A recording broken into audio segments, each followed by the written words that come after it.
Alright, I'm live on Instagram if you guys want to join me here.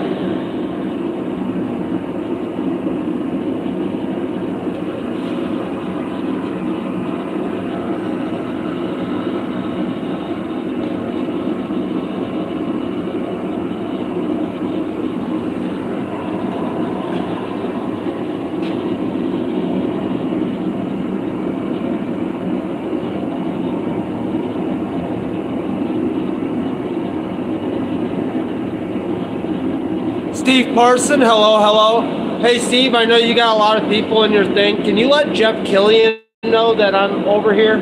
If you can hear me okay?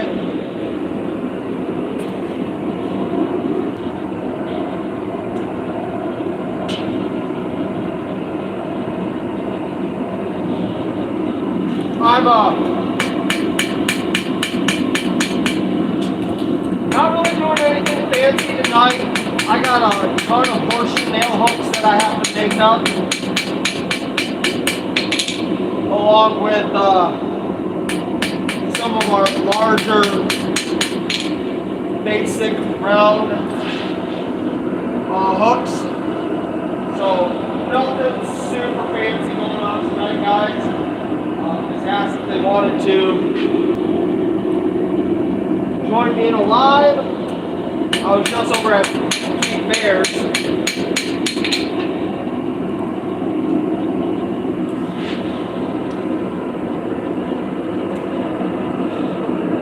We'll come back and forth and look at some of the comments here. Okay, we got Dabaka. Only losers go live while I'm at work. John, this is a test run. I didn't even know I could go live on YouTube. It is only private, so after this live, you can't go back and watch it. But there we are, Jeff. I figured out how to do YouTube Live. I have to get up quite a bit for it to stay archived, but I'm here. Not really doing anything important tonight. Well, I guess it is kind of important because I have an order for these. No heavy hammering tonight. Kind of a boring stream, really. Production.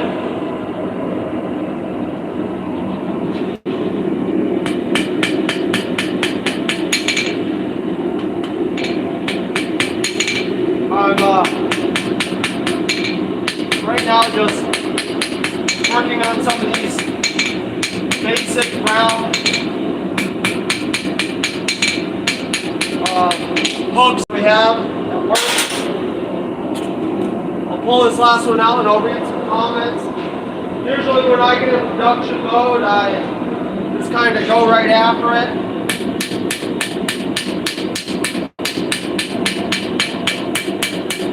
But I thought, what the heck? Why not? Well, my first time giving the old YouTube Live a try. Usually I've been going Instagram. So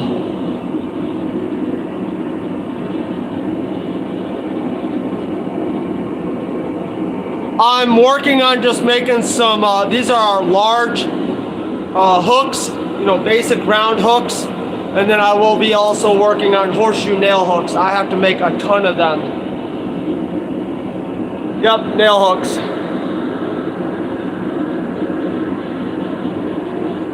So we got a couple people.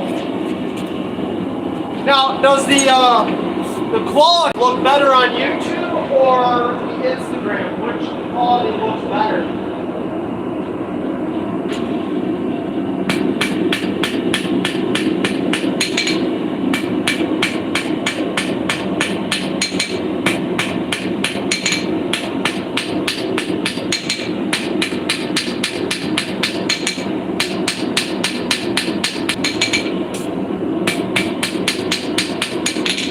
I'll get up. Well, like I said, nothing. I don't have long heats in between these.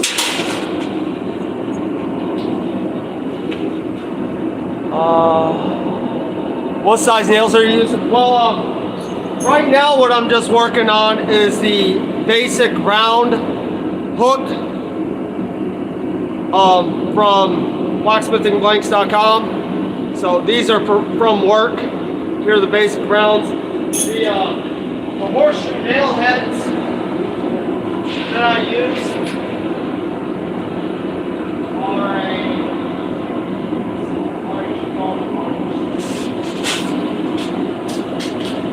Alright, I'm back. The horseshoe nails is an RH12 right there that makes a head like that. I take these and I flatten them underneath my fly press. So that gets those. And then the RH6s.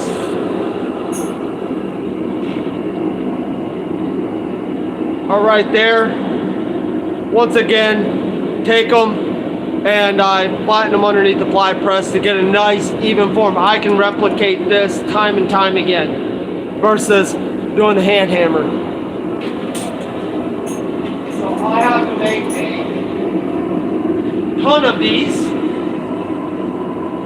I can say that I've been blessed to have quite a few orders come in.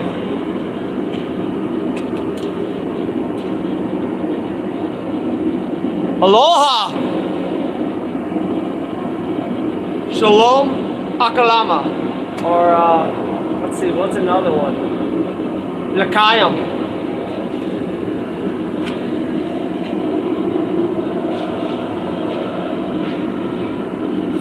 That's about all I really know. Other than the good old, buenos dias. And, bonjour. That's about it.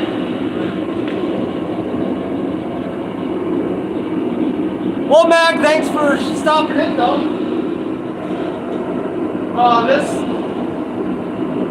This is my first time going live on the YouTubes.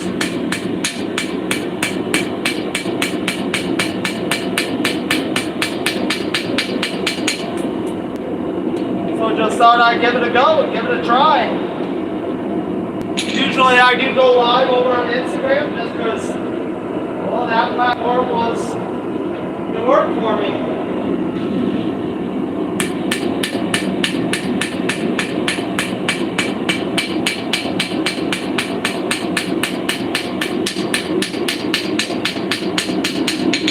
Now these little hooks here that I make, they don't sell for a lot, and they get sold in batches. So,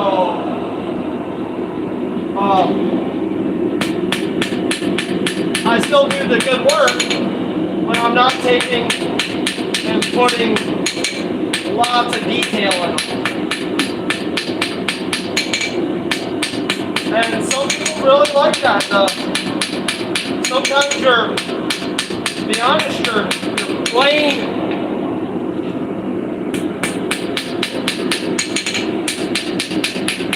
hooks sell faster than your more fancy ones. At least they do at work for me. My plate, I have some fancy hooks that I've made. They're on Roy's Empty page. If you guys haven't already checked that out. Christ-centered, just Google Christ-centered ironworks and then Etsy. That's how I usually go over there onto the page and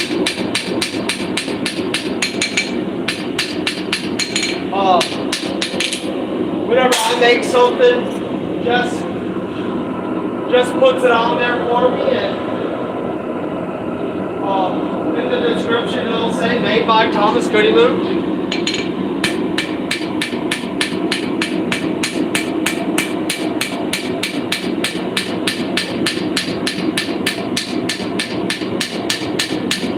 So if you guys really want to help me out,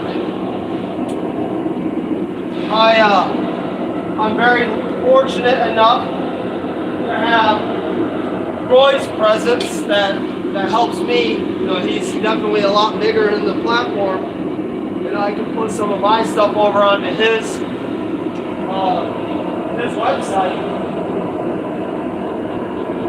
And I'm super blessed with that. I'm very fortunate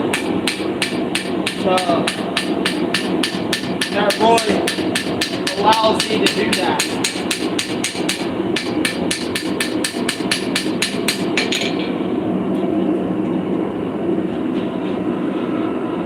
So, after I get these two out, I'll come up and check the chats.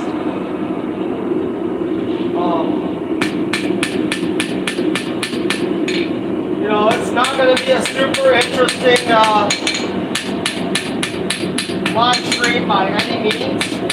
It's a nice place for you guys to all chat, hang out with my friends. It really does help me out in the shop, having you guys out here with me. It doesn't feel so lonesome and also, you know, I get to come up and take a chit chat with you guys, answer any questions you may have.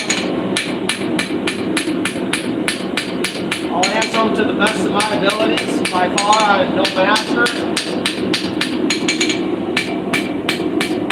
If I don't know something, I'll the first one to ever say I don't know. But I will try to find out the answer.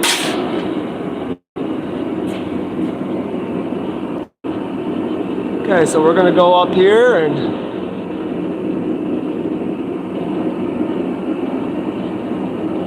okay. Oh, I mean, if it's easier there, you need a bigger hammer? No, this is very light work. Very, very tiny work tonight.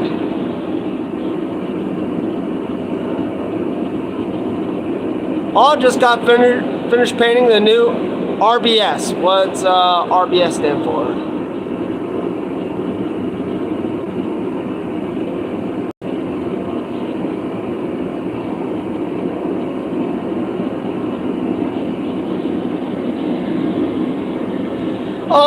Without having you guys here, I would probably, be talking to myself. Lord knows I've never been accused of being quiet. I think that's why me and Roy can get along so well. You know, he said he could talk a dog off a T-bone steak. Well, I could talk a tree into uprooting and moving 3 foot over.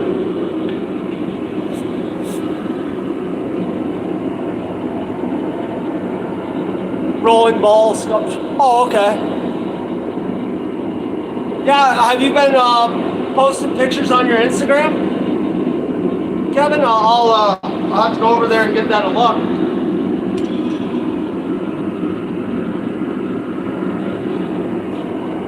Oh, it's getting toasty in here. Don't need the hat. Well, the stocking cap anymore.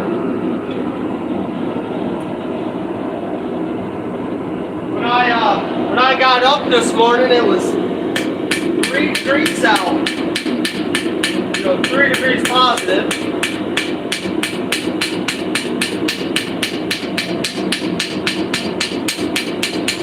And went out, did my chores. You know, I have to feed the horses and the chickens.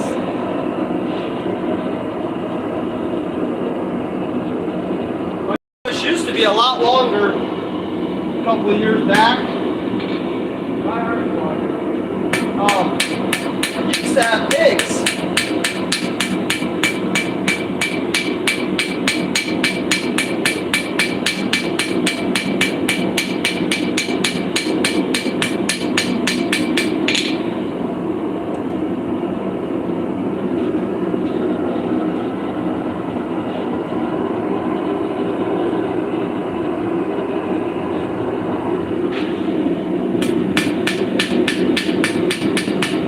Well, yeah, now I just got the 2 horses and a donkey.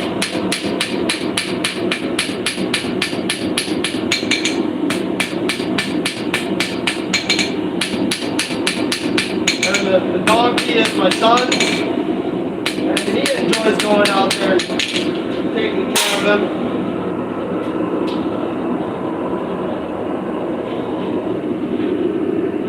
Usually on the weekends, we wait though for it to be a tad warmer. Now, did you do that one?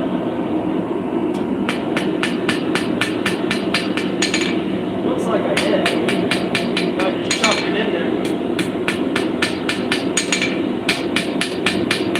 We'll just give her a nice little tap, clean off the scale, pressure on it. I don't even push that hot. That'll try to conserve some of the fuel. I'm going to chuck these in and come up and read some comments. One thing I do need to do, although it eats some of my internet up, because I just use my phone for internet, I need to bring my tablet out here so I can read.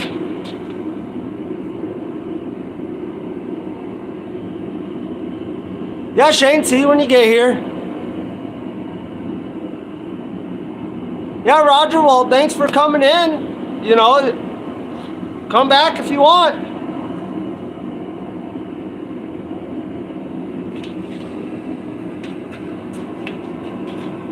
Yeah, I mean, this live isn't anything all that fancy. One thing I did do over the weekend, I made, let me get the names, Adam from Speargrass Forge. He sent me a little demo out of his new book that he's coming up with, and just making a little simple staple and gate latch hook. And I was following his dimensions that he gave, and came up with this. You know, that gets drived in. I'll face it where you guys can see it better. That gets stabbed into the wood, and nice little gate latch. I need to make another staple for the other side, but these were for, well, not quite to his dimensions. He asked to use this out of 1/4 inch round, and I only had 3/8. So I made these, but you know, real nice. I definitely, I gave him my feedback on it, and I'm pleased with how they turned out. I'll find some good use to put those on. I'm not having a problem buffering on YouTube. Insta buffered for me, and that's what I heard too. Roy was telling me is Instagram doesn't have the server space like YouTube does. So on Instagram, they have a tendency to slow down, from what he was telling me. So that's good to hear, though, that you're not having the buffering issues. Well, the only thing is these don't get archived,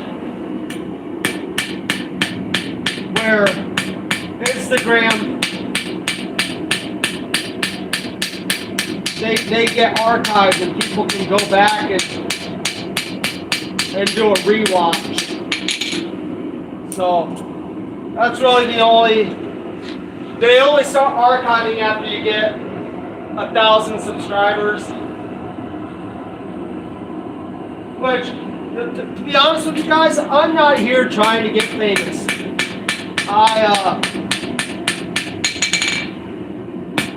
I'm not in it for the money. And that's only because I'm going live on my cell phone. If I was to use a computer, then they would say archived. But it's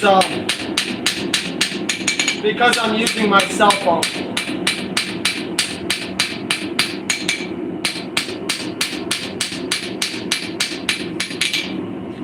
Is why they won't be archived. That is one thing I'm currently in the process of. I do have an old laptop,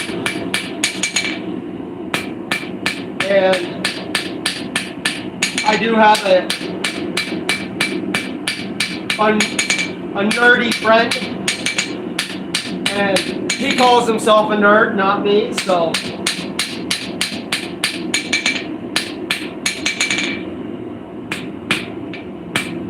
And he offered to give me a little helping hand reworking my computer because I haven't fired that laptop up since 2015.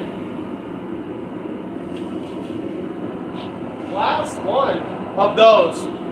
And then I'm gonna swivel the camera over to my vise over here and do some more work.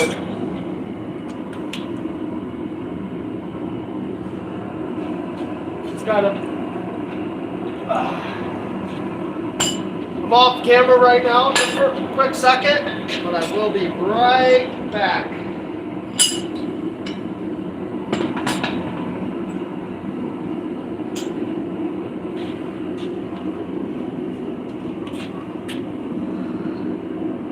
It's in portrait instead of landscape again. Oh, thank you. Yep, because I am in Facebook. Orientation is locked. Rotate device back. Let me see if I do this button. Nope, that's the back camera.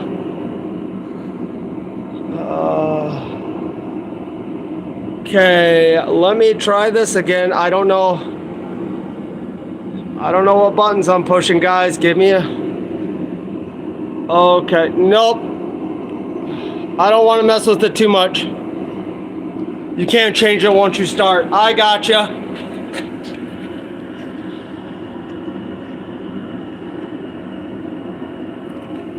I will keep that in mind for next time when I come back on. I gotta remember Instagram, phone vertical, YouTube horizontal.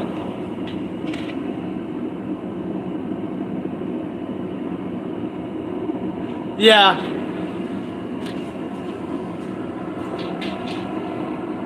I'm new, I don't know what to do.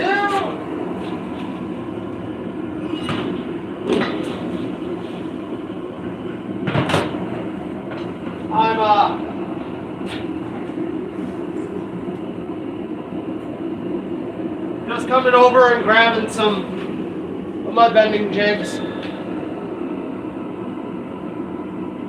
You know what? Is Robert Lawnison here? I haven't seen him yet.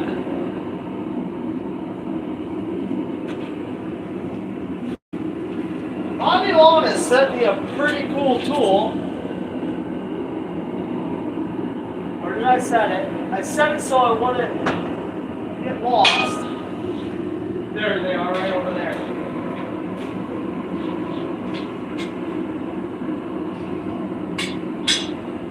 And then I do have the die for this, so I'll be using this today.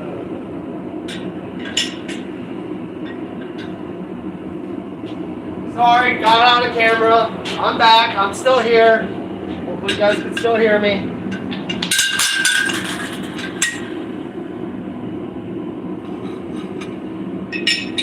Let's see if I do got the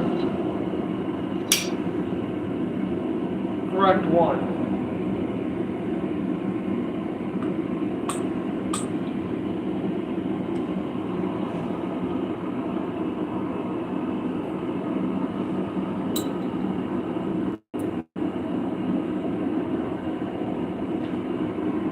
Yeah, that's close enough. I'll use that tonight instead of this big old honker one.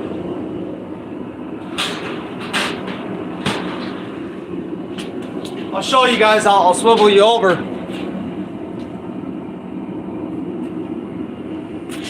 Right here's my big boy that I typically use.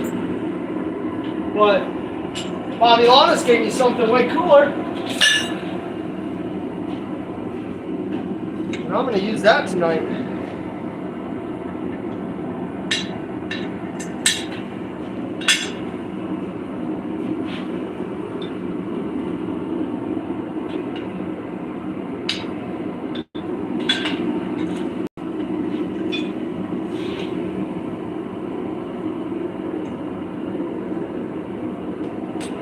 should be able to.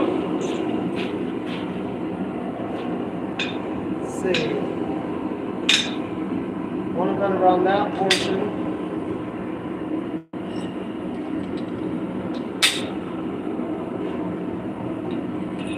Stack these up.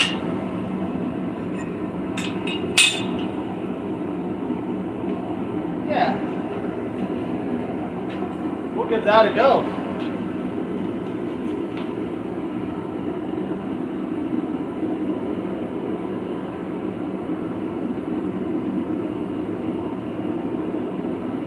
That looks like that will work for me.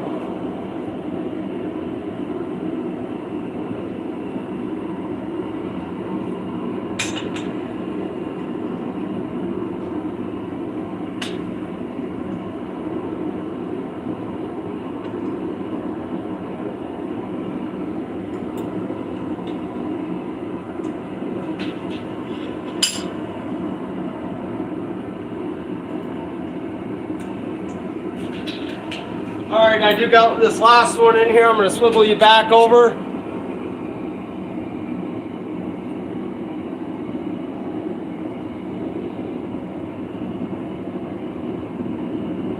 I am by vocation an IT dude. You and Roy and John Switzer are teaching me how to smith.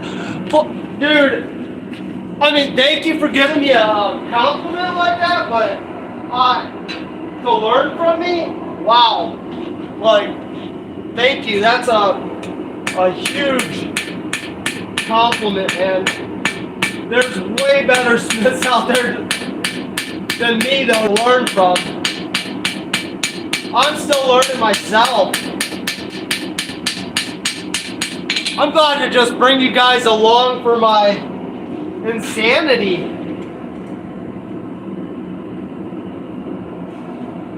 Wow. Like, I really don't know how to take that. Thank you.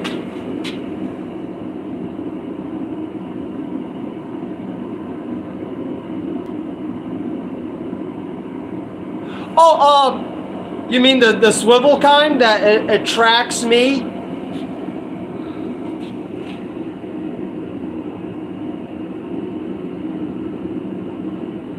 Yeah, see, you guys need to go watch John Burnell. He is a way better smith than I am. That man is award winning.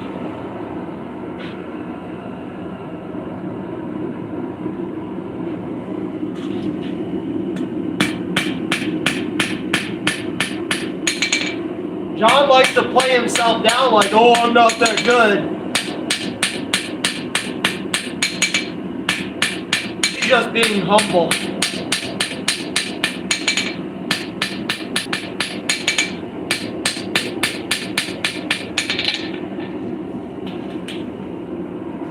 Alrighty.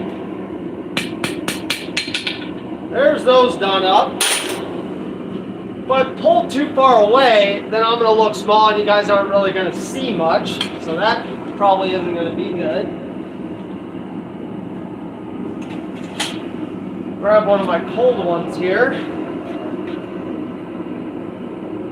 Roll that. Bend that around. Yeah. That'll do me.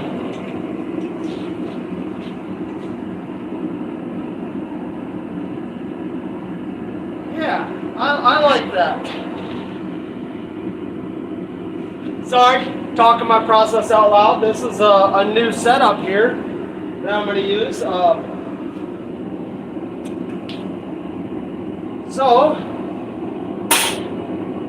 let those cool off just a touch so I can handle them. We're going to get my tooling around. Yep, these are the scrolling tongs I use for that.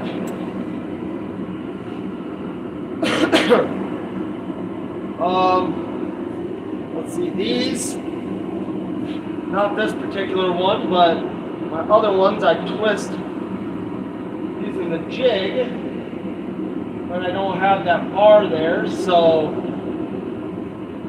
I will have to hand twist that. Ow.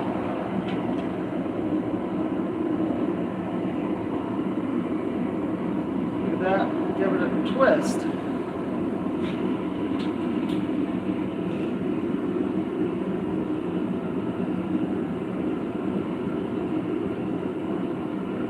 All right, think this out, Thomas.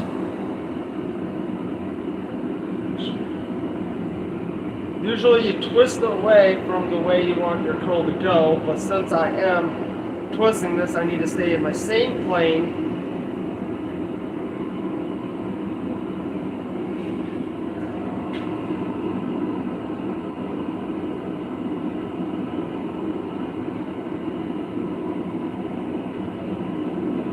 Giving that a twist.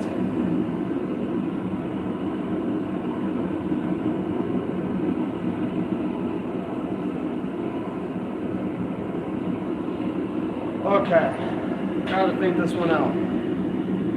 Because I got a beveled edge here. And that's my top plate, that's my face. If I twisted that, that's not gonna look good. Good thing I did bring some extras. You know, let me just grab a junk hook I have over here.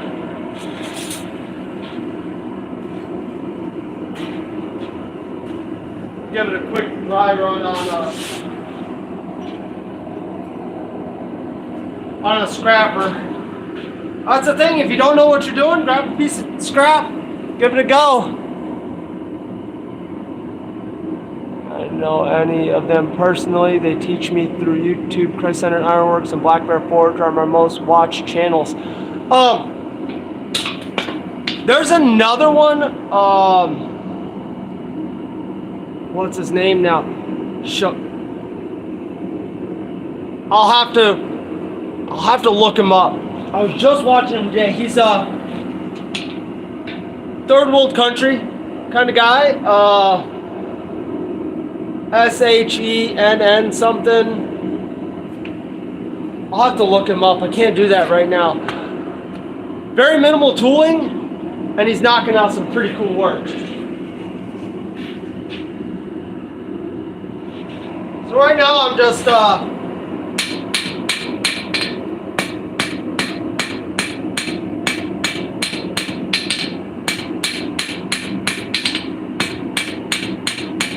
factoring in how to do all this.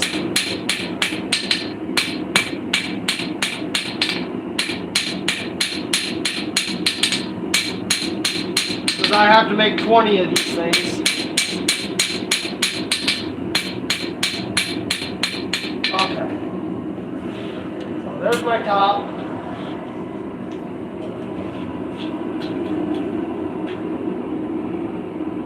I think if I leave my top scroll down, put it in, turn it, twist it, that will give me what I'm looking for. Navi. Something Navi. N-A-V-E or something like that. I got his name from listening to the forecast, and it was one of Sam Towns's inspirations.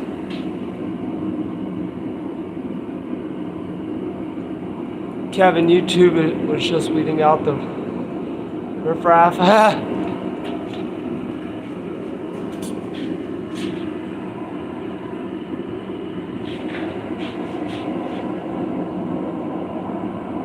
Typically, no, I want to curl it to me,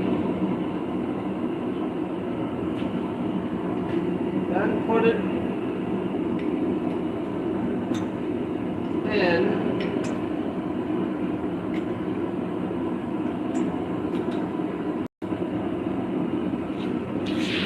spin it, and twist it. Now it's very rough and crude, and that's not how the final is going to be. Yeah, that's how I do it. I spin it towards my top half, do that. There we go. Alrighty, got the concept now. Go with the water bucket.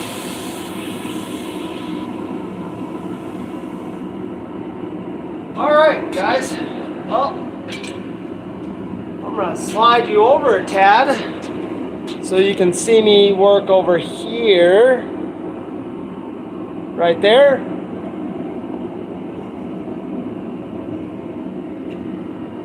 You'll see me walking in and out of camera. Yep, that's a Mr. Volcano Hero. I think this is the Hero.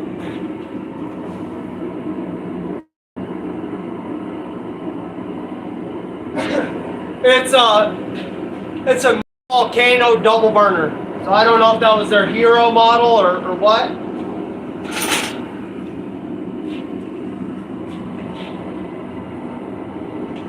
I definitely do enjoy it.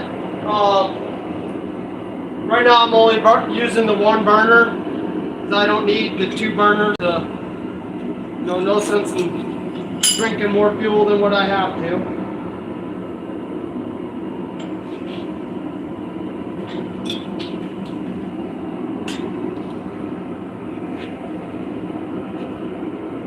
You guys can see me okay. Right now I'm just doing some quick twist ups. Well, hook bends, and then I'll go through and twist them all.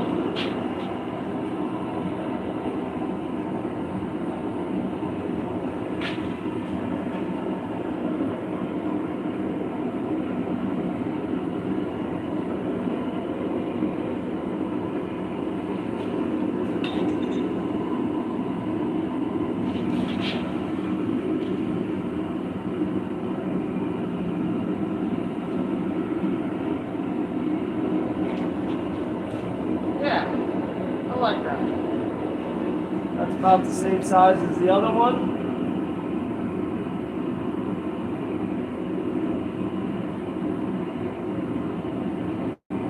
Yeah. That'll do me. That will do, big. That will do.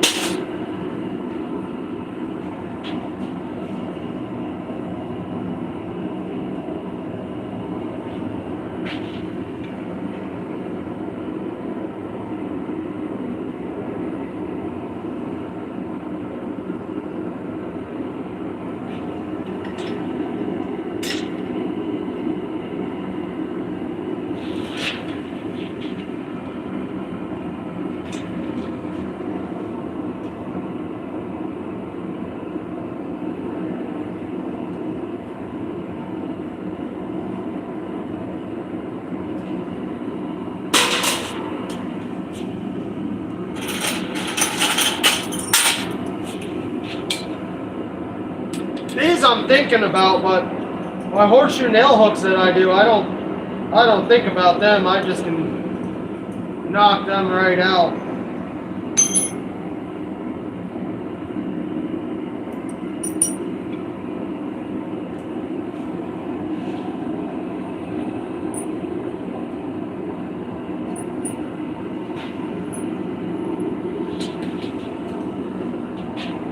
Might move you guys a tad closer,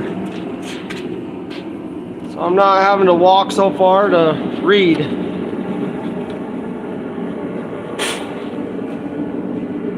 There we go.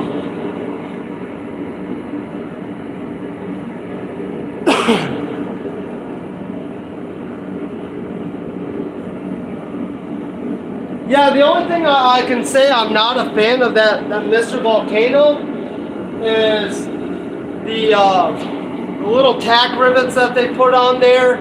My second burner, it's already, the tack well busted off, so I'm going to have to drill and just rivet that back down. The refractory cement that they sent with it is a little subpar, if you ask me. Now I don't have a whole lot of knowledge when it does come to the refractory cements and stuff. I don't have a whole lot of knowledge. This is my first propane forge. I can say though that the tail wool that they gave and the rigidizer, those were really nice. This little forge definitely could benefit from a relining.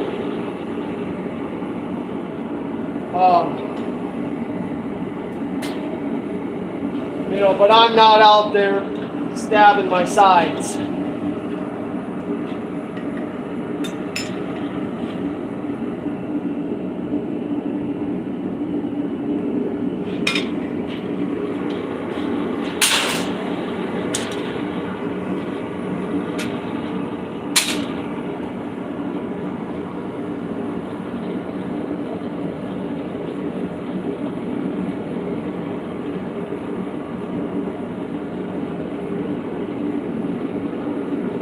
Got about an inch more. I redid it the other night, and I was trying Rob Huff's method, or it's actually the Brian Brazil, I guess you can say, method. I don't know whose true method it is. Using the far side of the anvil. And, well, needless to say, it works. But it's not my norm. I am a horn user through and through. I use my horn on the anvil. I use the horn of the anvil.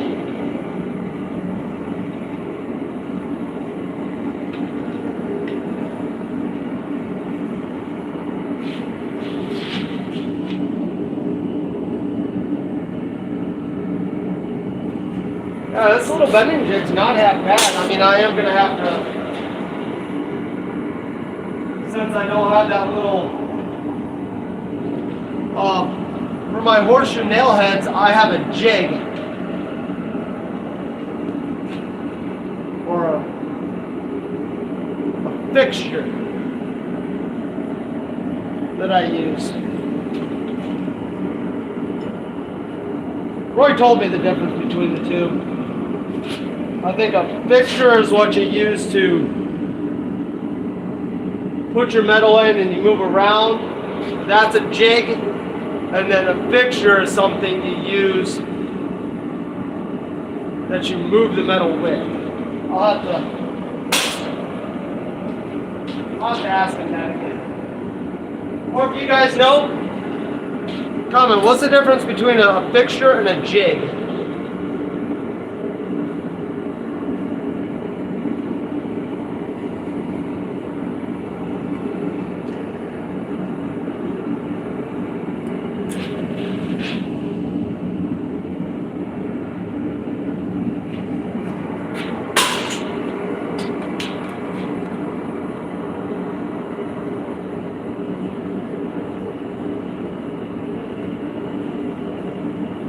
But you only play one note.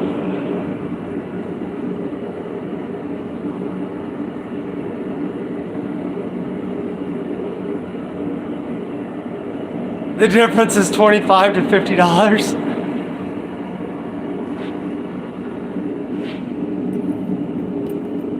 Yeah, right now what I'm just working on is some of these basic round planks from Christ-Centered Ironworks. I cut these out at work, and we had an order come in for them. And my bin was empty when I went to grab them, so I had to say, "Hey, Roy, I'll make some more tonight."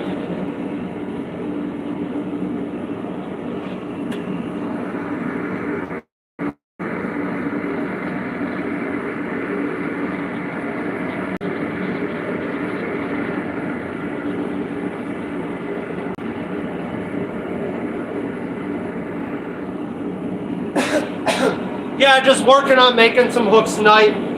Very mundane and boring live stream. Nothing cool tonight, guys. But appreciate you guys coming in here and hanging out with me.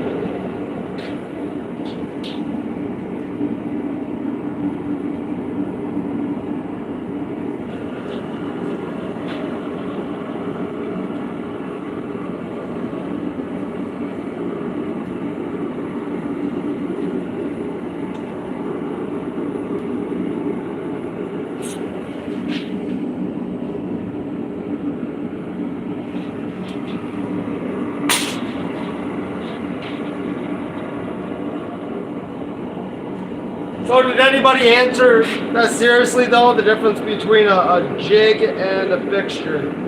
I'll come up and look here in a second.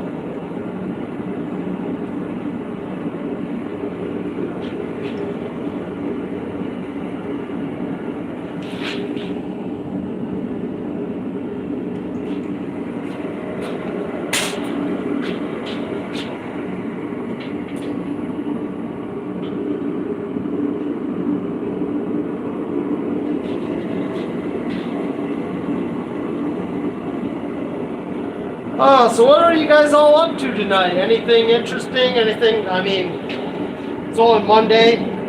A lot of us talked over the weekend in other live streams.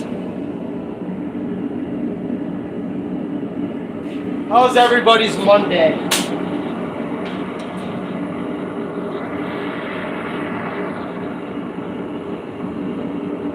We use a plasma cutter. We have a Hypertherm 65 running on a Langmuir table.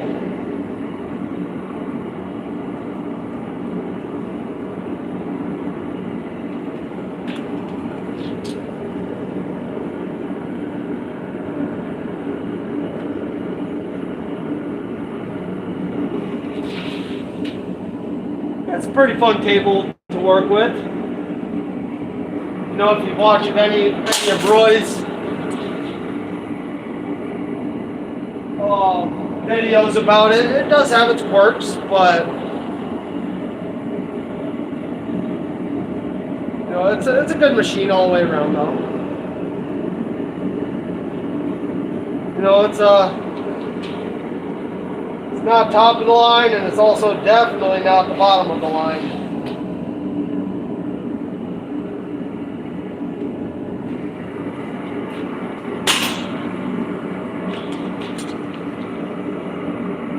Happy Washington's Day, yeah. Still just, okay, you know what? You hopped off your live stream. I decided to go on mine, and now you're back on yours? What the heck, man? What the heck, Possum? I came in here so everybody else can keep talking.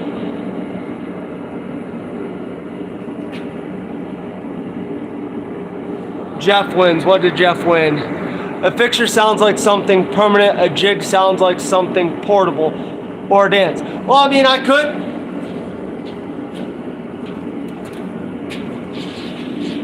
Do a jig. That was a very poorly executed jig, but.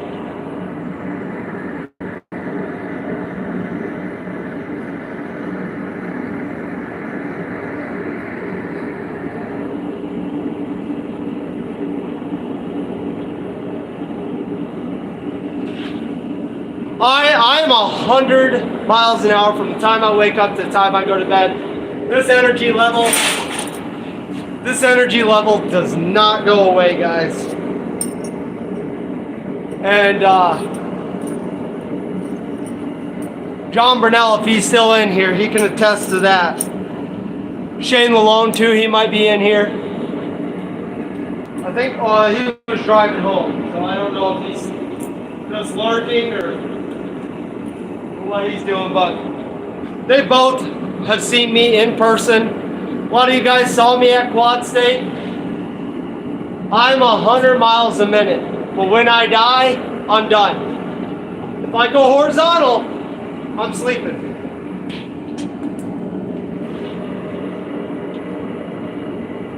You get tired just watching my energy?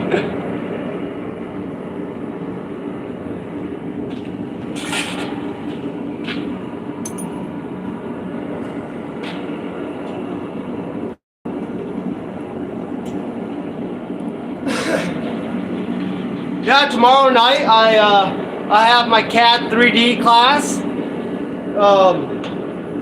I already finished off my midterm project, and it was to make something real. And so, what better thing for a blacksmith to CAD up than an anvil? And I'll tell you right now, what a pain. What a pain. I should post a picture of it up on my Instagram of that drawing. And the one cool thing is I get to 3D print it. So keep your eyes out.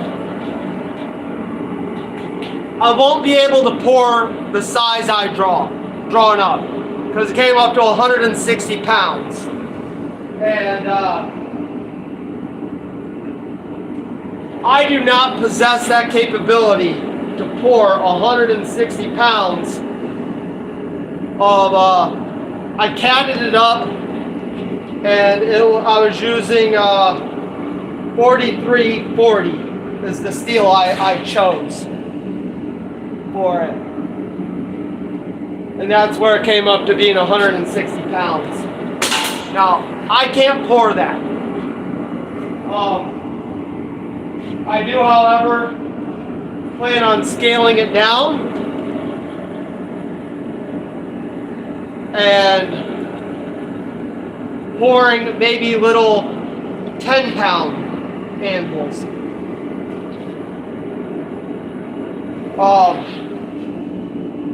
Now the anvils that I do pour, once again, I'm not going to be pouring those high carbon steels or tool steels. I'm not set up for that. I'll probably end up pouring some cast, maybe some copper, aluminum. They're going to be more for weights, door stops. Is that something you guys would be interested in? You know, I don't even know how much I would charge for them. Also, I'm not here trying to shill anything. These are future plans, but I'm not on here trying to shill anything.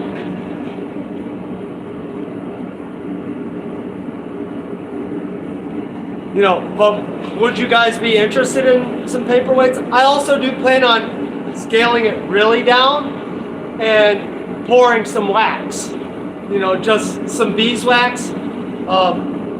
There'll be candles, but you don't have to use a candle. And if you guys want, you could rub it on your blacksmith work, or just leave it on your shelf.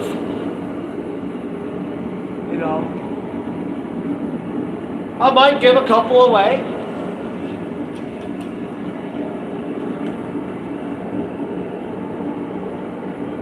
Well, thank you, Jeff. Yeah, Jeff got to see it. Possum Sausage saw it. I put it in our little bit of a group chat we have for monthly blacksmith challenges. That Possum Sausage, myself, and why am I brain farting right now? Jake Rowles started, and we definitely got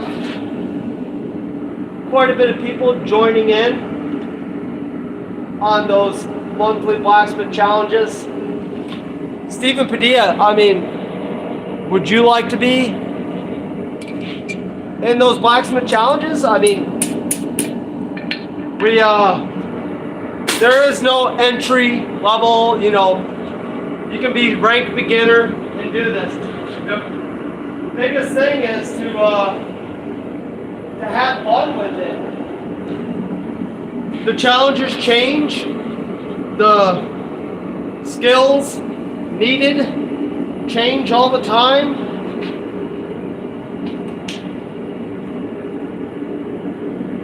And most of these projects that we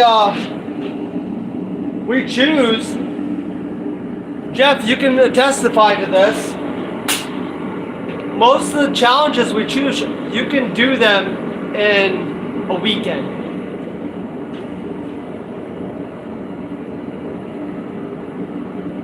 Yeah, John, I'm glad to have you in on this one. I mean, your chipping hammer, that was great. I loved it.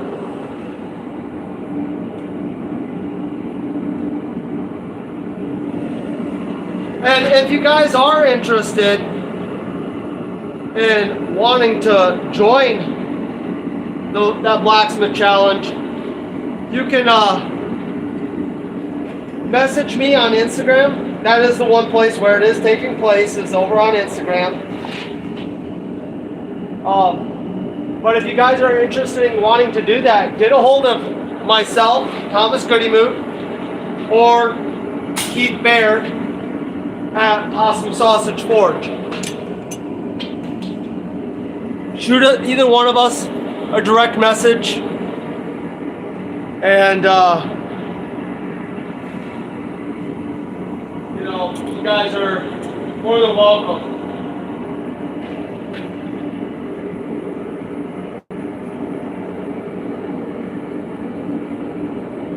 That is awesome. All right, I finally have the trigger guard to the point of being done until I get the inlay into the rifle stock onto the butt plate. Dude, that is awesome.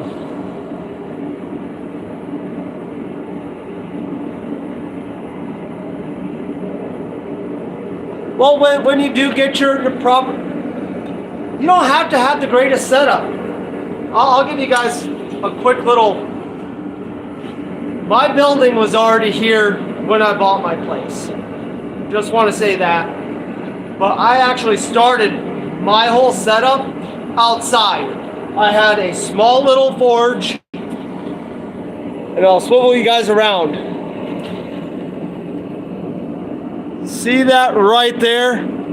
My first forge. And that's a 20-pound propane cylinder that I cut in half, did some welding on, put a tweeter in it, and ran charcoal with a hair dryer. That was my very first forge. You guys have seen my anvil. That was my anvil. And then I went and got this leg vise. And that was it. That was my setup outside. That's all I had. I had a little workbench out there that you guys just saw with my drill press on there with all the clutter on. I need to clean up shop. But that's all my shop was. So you don't have to have all the fancy tools. All you need is ways of getting the material hot, something to hit with, and something to hit upon. That's all you need to get into blacksmithing. And once you get into it, it's hard to turn away.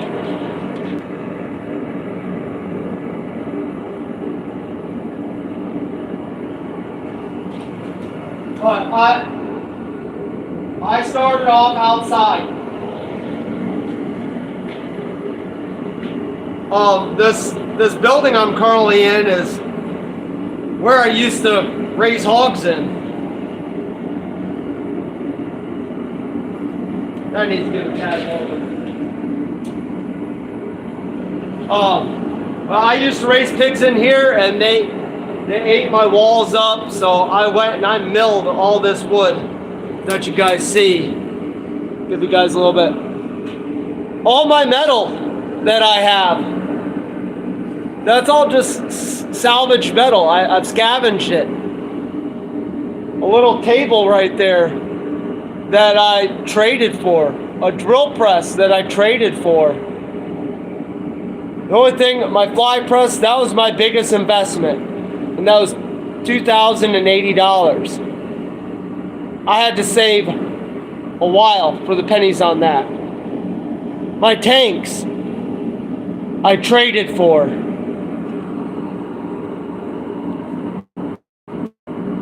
So, that volcano I bought, saved up my money for that.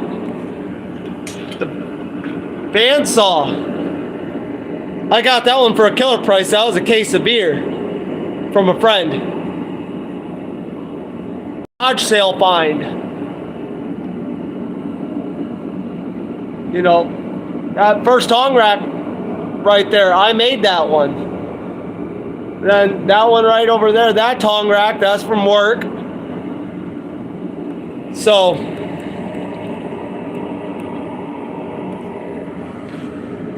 You don't need to have a lot of money to get started in this. This is quite a few years of me collecting items. So you don't need a super big shop.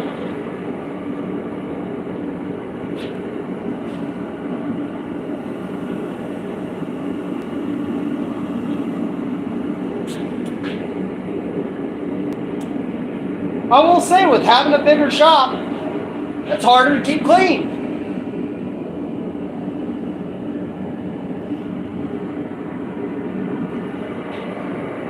I don't like how that turned out.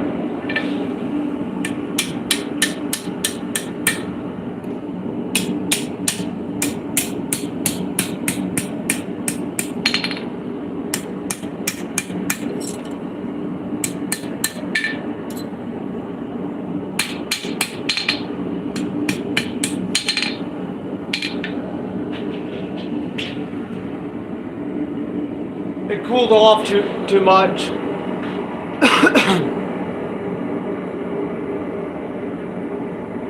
And you don't need a power hammer. You don't need a hydraulic press. You do not need those things.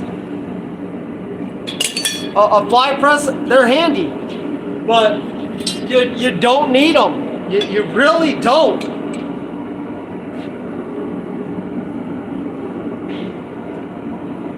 You know, I hear so many blacksmiths that say, oh, I don't have the money to get into it. And against popular belief, guys, I don't make millions. I really don't. I may work for Roy, and Roy's not a millionaire either. Against what all people want to believe, he's not a millionaire. He's very humble. His house is smaller than my house. He has a much larger shop. You know, but he doesn't drive a brand new vehicle either. He invests all his money back into the shop. And I'm not here trying to stick up for him. I see a lot of people, must be nice. Well, the man's worked for it.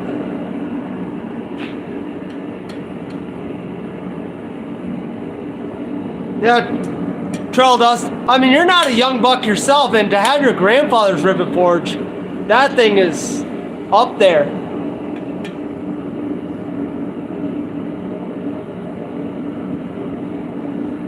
I'm not giving it away. That was like 4 years of saving.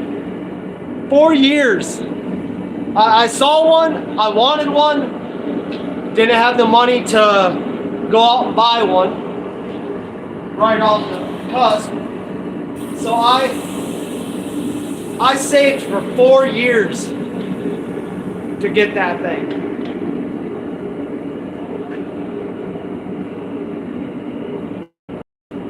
Very true. I mean, the tooling on it. I just made some drawing out dies.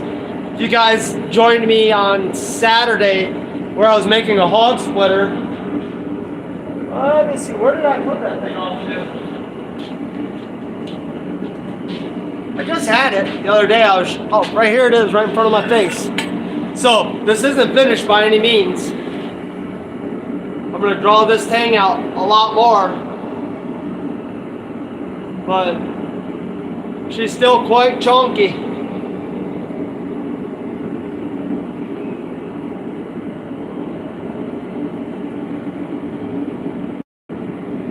So that's what me and a friend's working on. It's like I said, the handle's gonna get drawn out, and it's gonna be, one hand's gonna go probably down here, and the other one's right here.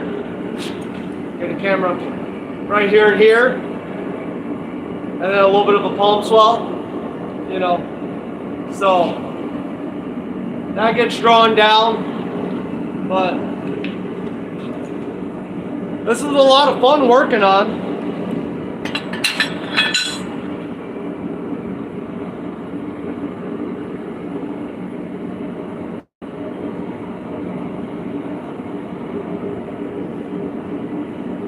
Ha! Yes! That awesome camper that I slept in. The bed of his truck. It had a shell on it, you know, and it was nice.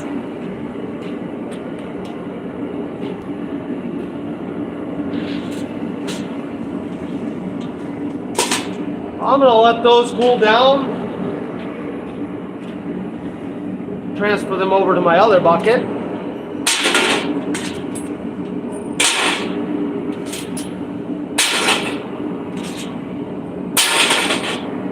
I got some work ahead of me tonight. Tonight will be some late hours.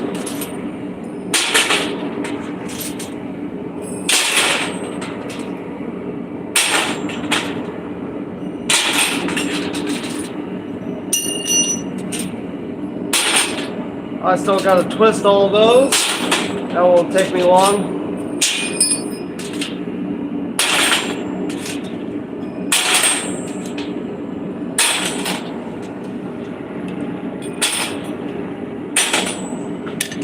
Alrighty, switch gears. These little baby tongs.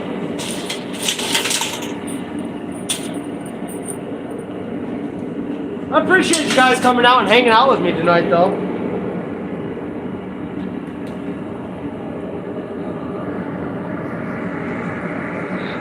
Yeah, Kevin, I'll have to give that a look.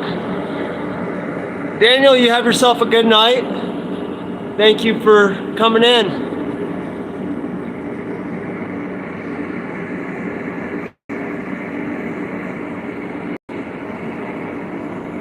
Okay, I got a corded angle grinder and a cordless one and a different peeps on Facebook Marketplace. Also have a corded and so on the way. Awesome. That's awesome, Steven.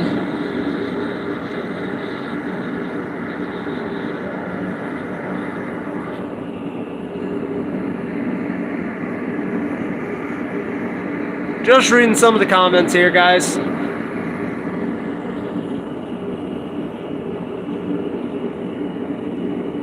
Yeah, I mean, that's how my first forge was, Steven, was just, basically it's an above ground hole and a hair dryer. That's all I did.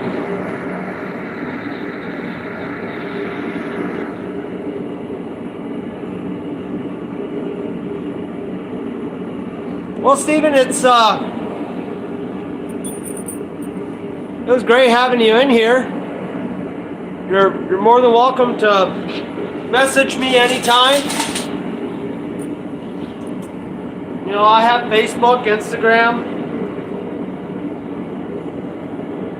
Well, you're more than welcome to get a hold of me anytime.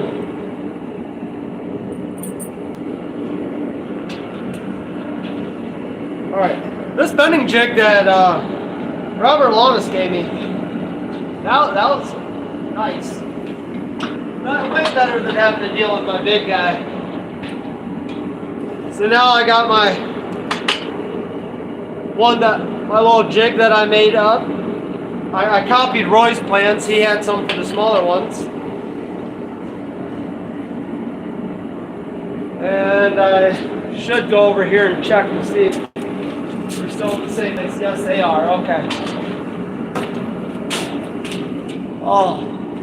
My little son likes to come out here. He's 3 years old. And sometimes he grabs the small things and moves them around. I know I can't blame my son for everything.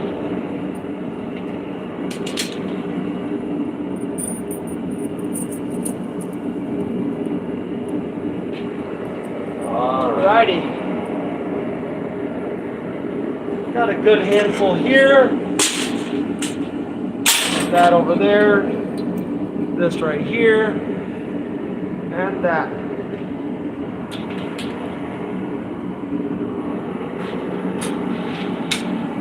I'll just set these right here. Ooh, I should probably get a tray.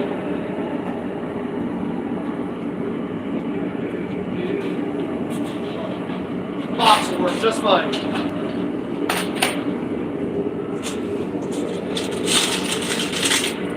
I gotta make up a handful of these tonight.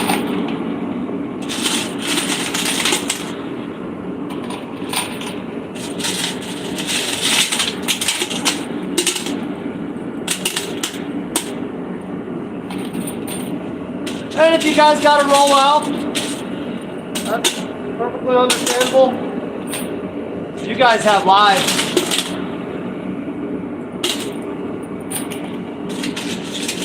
I mean, I got a life too, but sometimes you gotta work. Everybody asks, how do you get the motivation to work as much as you do? I'm still trying to figure that out. I just wake up and go after it. I'm gonna move you back just a little bit. Nah, I'm gonna keep you guys close.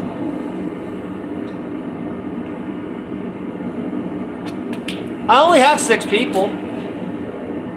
So right here, guess I could probably spin you just a tad, keep you on the edge of the frame. And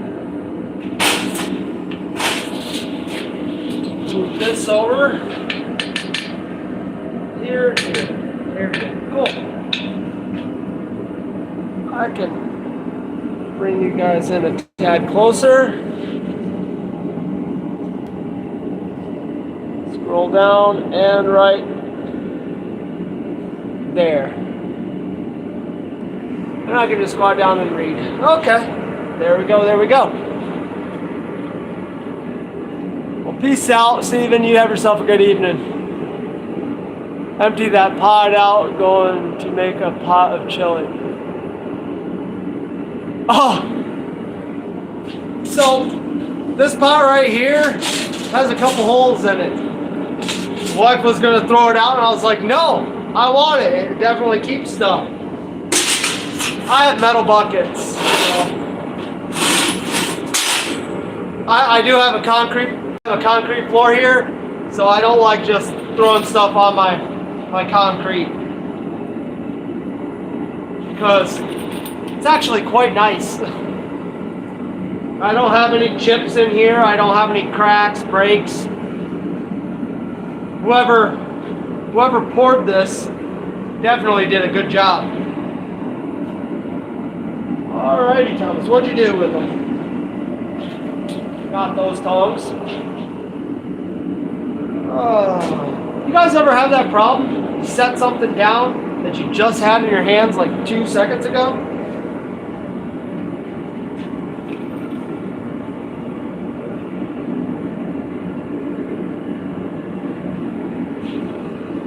No. Okay, not there. Right behind me. Right in the bucket. Right in the bucket. See? Little unknown fact to you guys, I probably do have ADD or ADHD or whatever they want to call it. I don't believe them.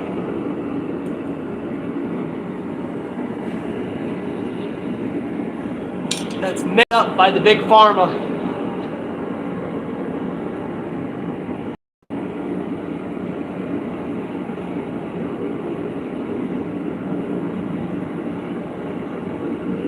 ADHD is made up by big pharma, guys.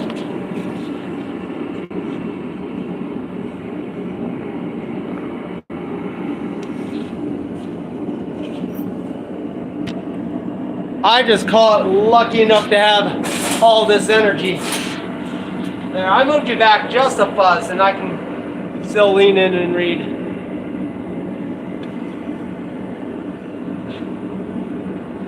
I don't know if that's better, gooder. Should have I left it where it was at? Still new to this whole game.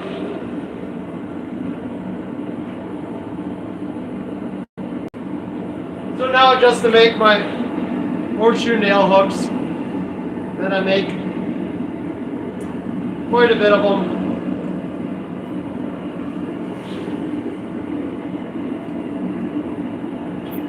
At a time.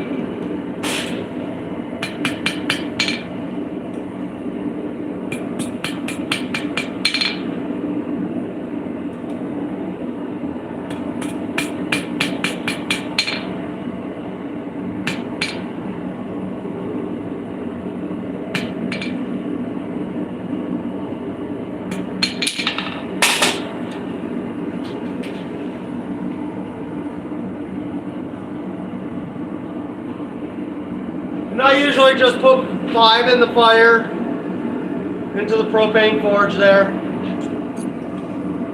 Put 5 to start off with. There's always 5 in there because I get down to 2 and I'll throw 3 more in.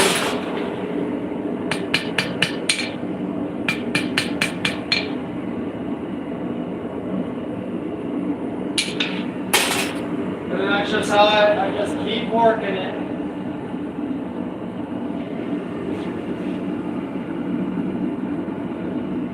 And once you get a rhythm going,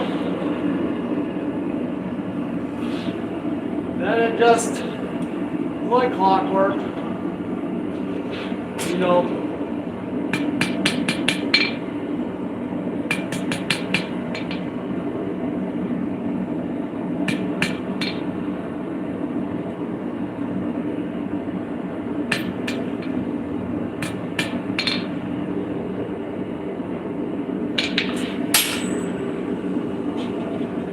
See, and I almost went and grabbed more without putting more back in.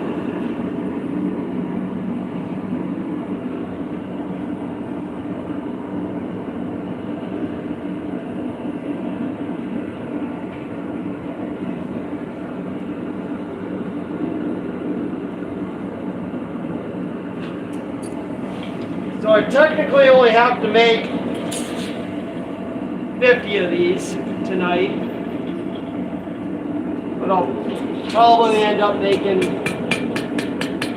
70 or so.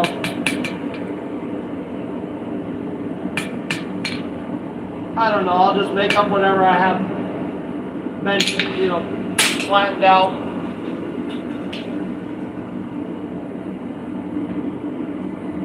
Hey Possum, if you're still in here, what time we setting at? Or if anybody else wants to tell me, located in northern Michigan, so Eastern Standard Time.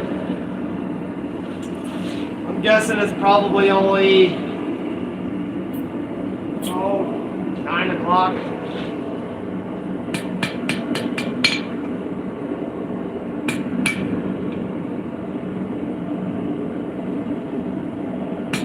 I really don't pay much attention to the time. 9:48, okay, yeah.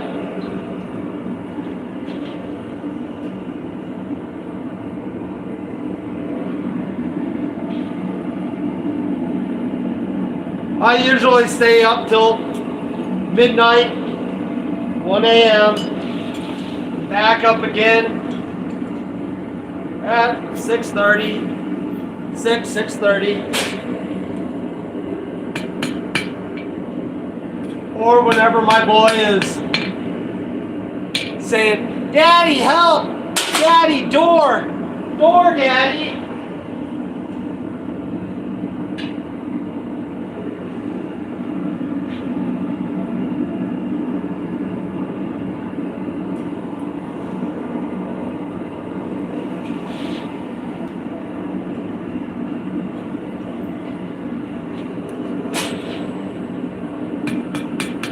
So yeah, I don't need much sleep. Been that way for as long as I can remember. When I was in high school, I used to work on a dairy farm. I'd be up at 3 in the morning, be at the farm by 3:45, have the first milkers on. By 4, do a full day's worth, full milking, which would be done about 7:30. I'll then go to school, take a shower in the locker room there, and do a full day of class, classes, and then go back to the farm and do evening milkings. And then go home, take a shower, get something to eat, do my homework if I had any, be in bed, 10:30, 11 o'clock. Wake up and do it all over again.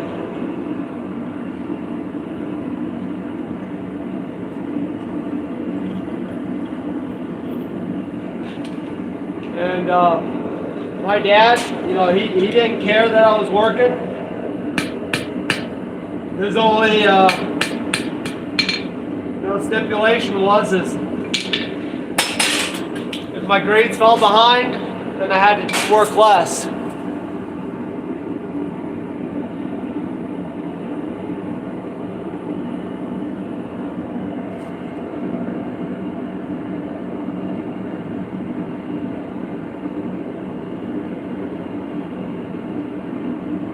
Well, night, Kevin. I'm sorry I didn't see you heading out.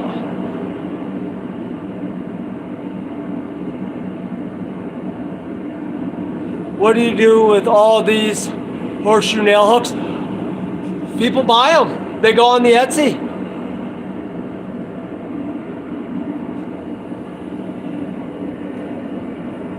Yeah, I have my own little section on Etsy there. Well, it's Roy's Etsy page. And I sell them. You know, they're not superly over expensive. Great for keychains, or great for your keys, great for your towels, coffee cups. These ones that I'm working right now are the medium size.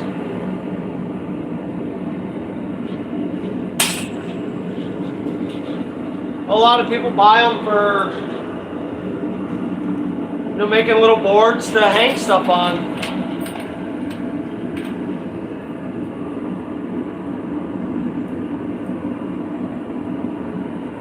I've already lost track of how many of these things I've made. Jess goes and gets cases. And I've already went through 2 cases so far.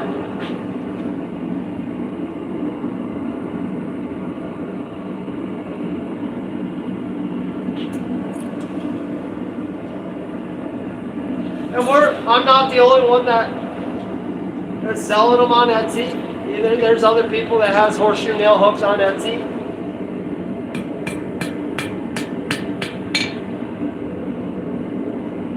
All these, they'll then get drilled out to accept a number 4 screw, which is using an 1/8" drill bit. I think it's 8. Go over and look. Yeah, 1/8" drill bit. I just have my little station all set up, so I know that particular drill bit is for these.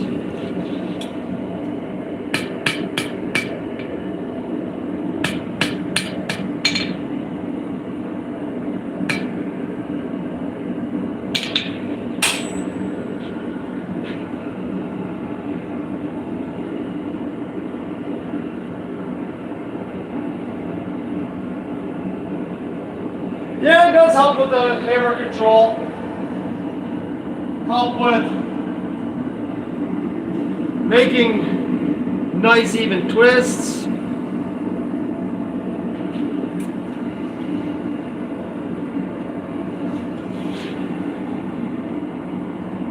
You know, it is a very repetitious item.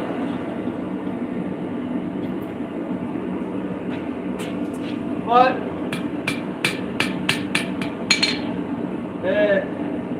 it definitely helps put bread and butter on the table. You know, some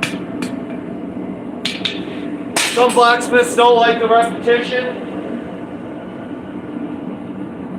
They're like, oh, that's beneath me, whatever. I'd much rather sell 10 items and make $100 than have a $100 item sitting there waiting on it to sell.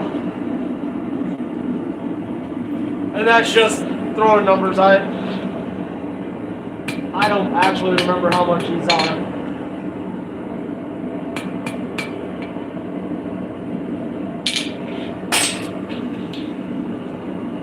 But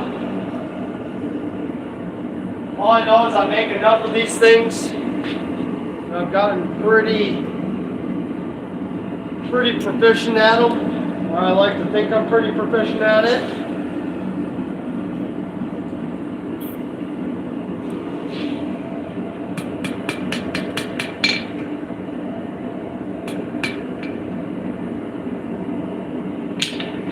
These things sell great at like little craft shows and stuff like that because they're not super expensive. You know, some people want to support you, and you know they may not have $100 to throw your way, but they may have 10, 15 bucks. I know that's how I am at a lot of craft shows. I don't spend all my money at one place.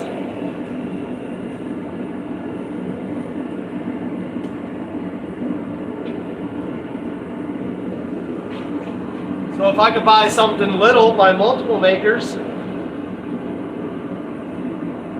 then I feel like I got my bang for my buck for the day.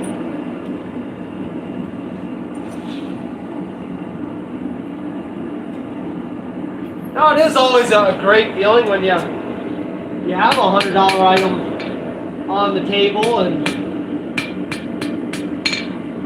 you know people are asking, hey, do you got more of them? It's like, oh man, if I only would have brought more, then I could have made more. But that's how it goes at those things. You know, you never know what you're going to sell, what kind of crowd you're going to have. Sometimes you can only take so much.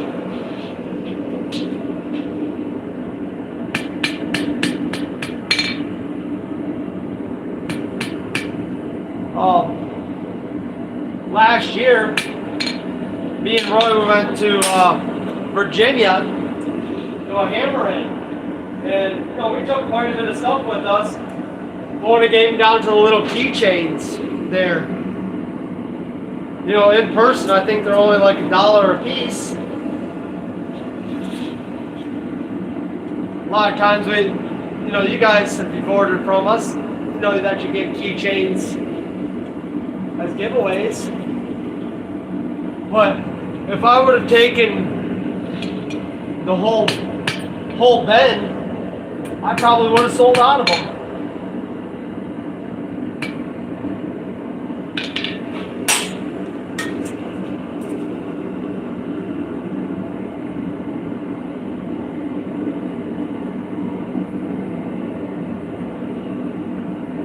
Well, night, Keith. Thanks for stopping in. Yep. I remember you. Yep. Got to chat with you. It was nice talking to you.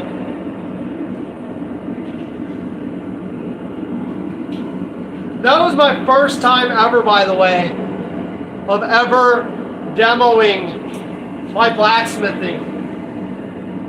And I will tell you right now, I was so nervous. I don't know why. I mean, I've done a lot of public demonstrations before I was an officer in the FFA, and I did prepare public speaking and demonstration one year, and so I don't have a problem talking to the crowd.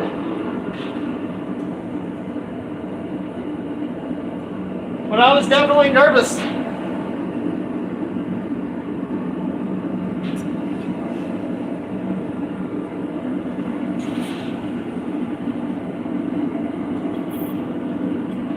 If any of you guys came to Quad State this year, I was very sad that we got an air compressor,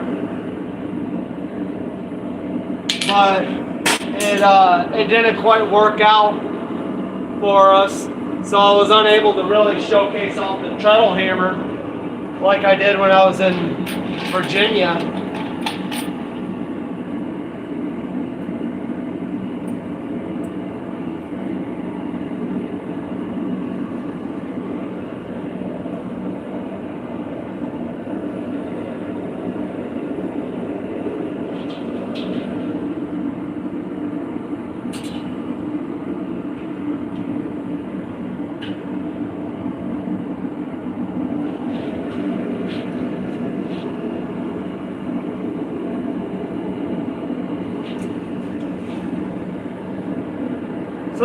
you working hard tonight, John? I know you're listening to me while you're at work.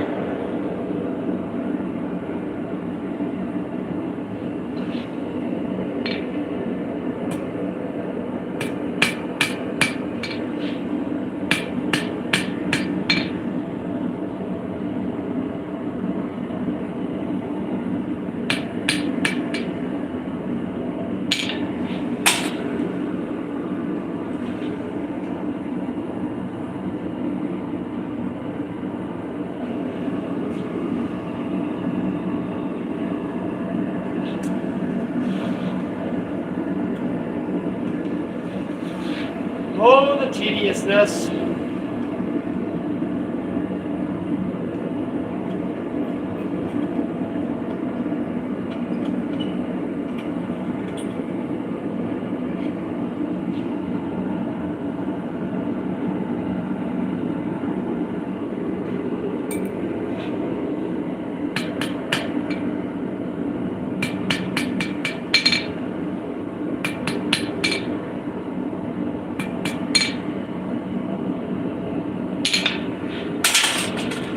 There's, covered that one.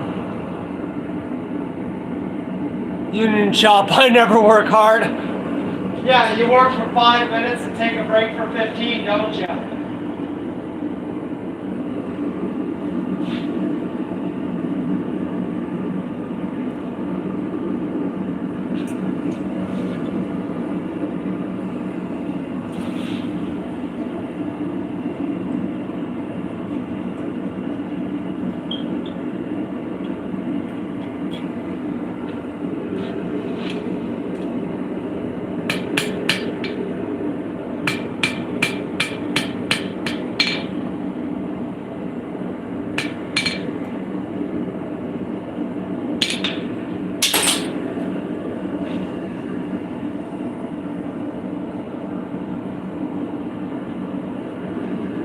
Oh, any questions, guys? I mean, feel free to ask. Give me something to rant about, talk about. Not a rant. I'm not really a ranting kind of guy.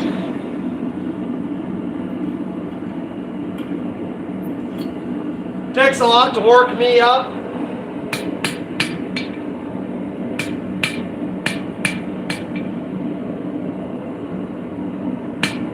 Not saying that I don't get mad. It definitely takes a lot to get me good and aggravated.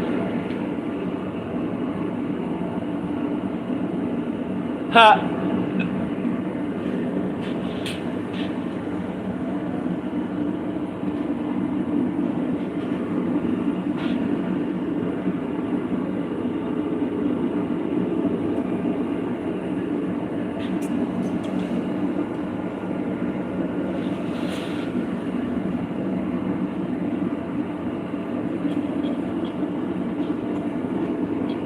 So you know how hard it was keeping the ice anvil a secret? Because I've known about that for a while, but I had to keep that thing under wraps.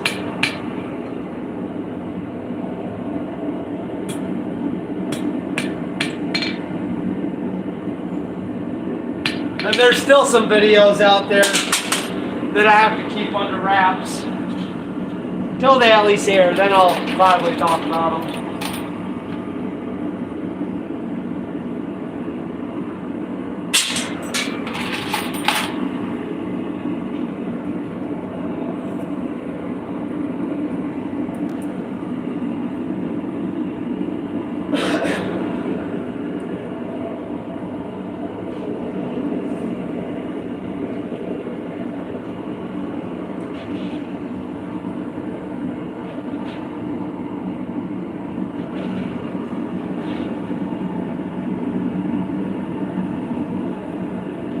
Well, guys, I'm pretty much an open book.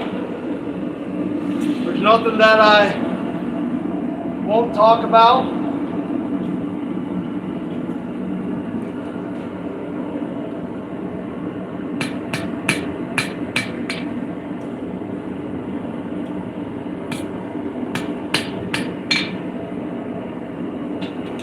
I mean, most of the guys that are left in here, they've already heard me talk their ears off.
Don't worry guys, my next live that I do go will be more interesting on this. I think my next one I'll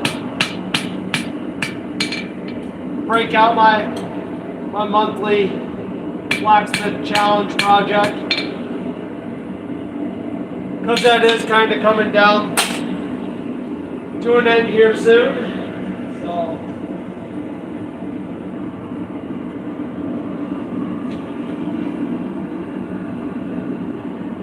definitely do need to be finishing up on that.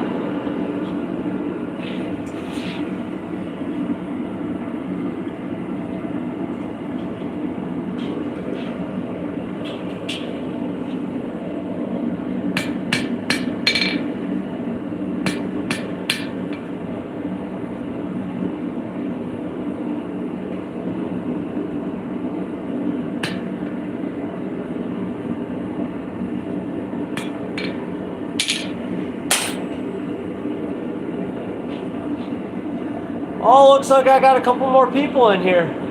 It says I'm up to 6 now. I was down to 4.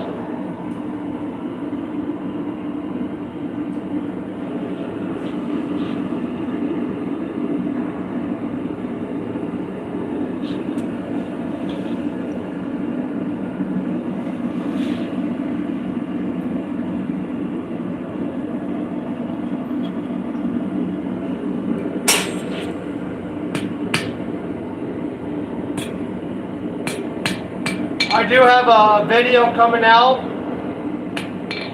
I'll probably post it tomorrow. It's my one buddy came over to the shop and did the railroad spike challenge, draw out, you know, the 15-minute railroad spike draw out challenge. And so I told him that I would post it up on there.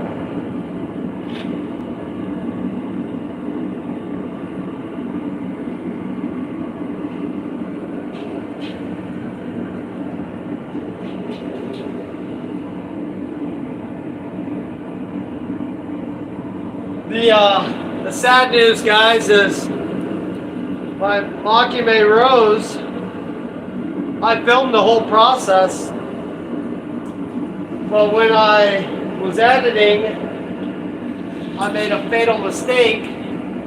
I thought as soon as I brought it over into the editor, it duplicated it. So, and I was running out of space on my phone. So I was like, oh, well, it's already in the editor, it's duplicated. So I deleted the original, and I lost all that footage. So, unfortunately, I'm not going to go back and rehash that back out. At least not at this moment in time. So I will chalk that up to learning.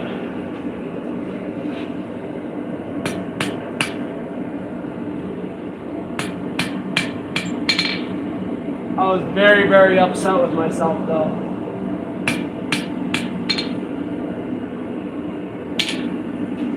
Because I had 2.5 hours of footage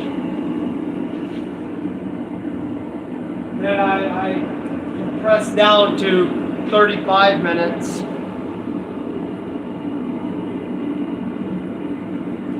Just to lose it all.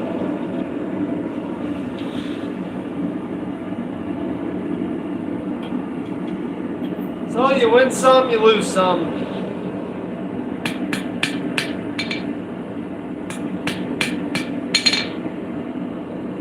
It's not gonna stop me. Still out here making at least live streams.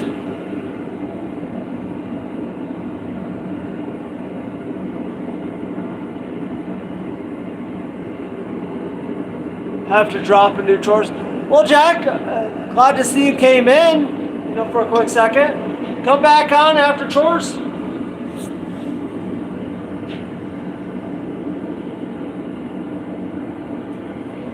Not a super interesting stream though.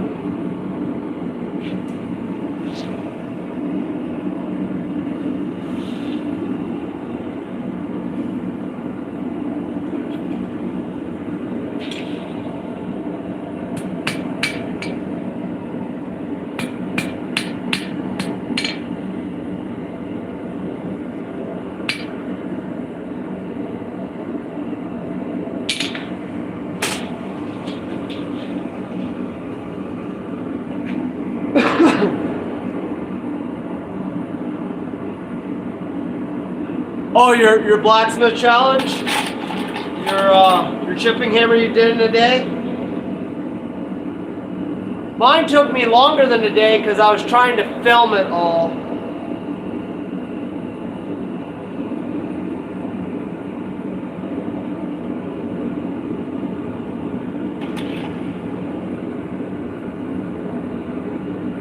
But mine, with my rows there, I made my macrame up, and that definitely takes time to do.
So, you guys have any questions, anything like that?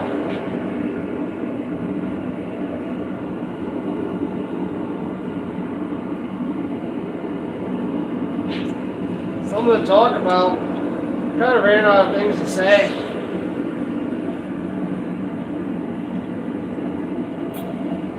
I don't know if you guys enjoy listening to me talk about myself. I'm not a conceited person, is that the word I'm looking for? I'm not wrapped up with myself.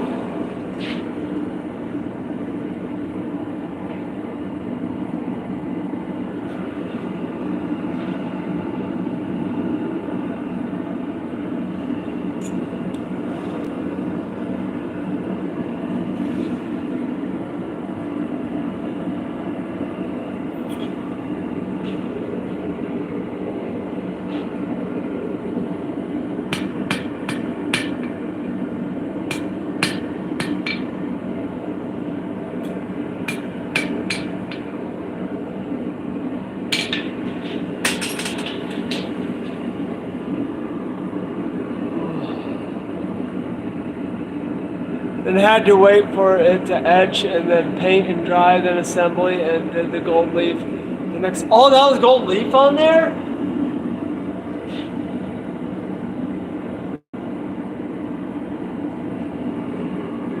I mean, it was already fancy enough with the Damascus. Then you had to go and gold leaf it.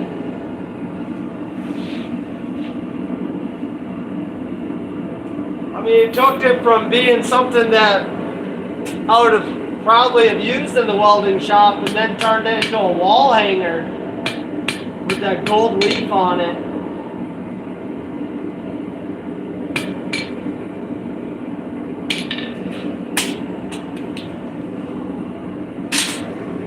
I mean, if you could probably easily sell that thing to somebody that's retiring from welding. Now with it being gold etched,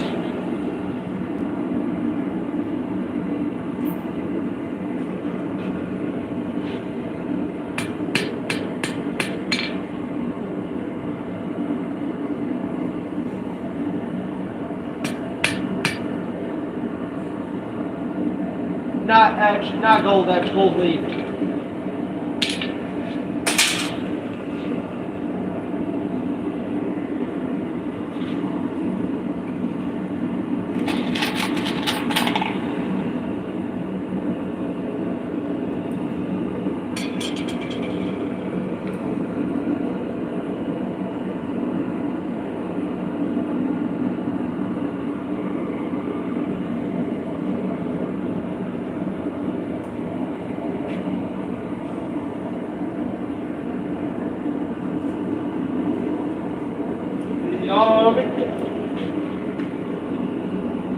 I don't know if you guys want to hear me sing. I don't know too many songs. I know a lot of cadences though.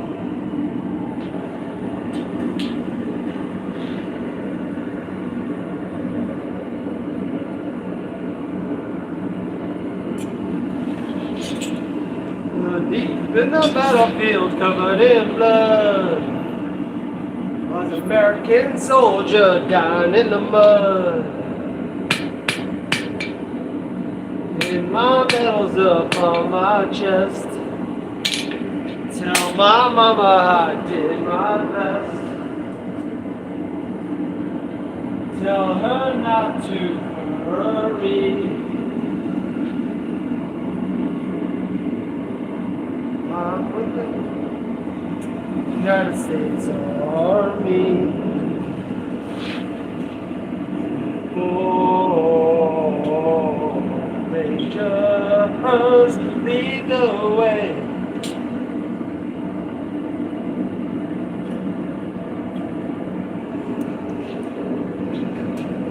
The army colors. All right, Jeff. Well, thanks for stopping by.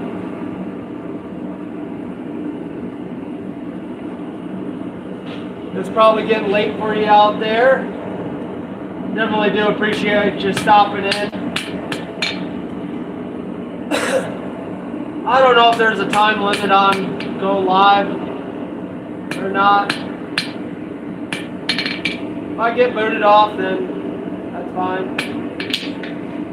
My phone's plugged in and I'm just rambling on.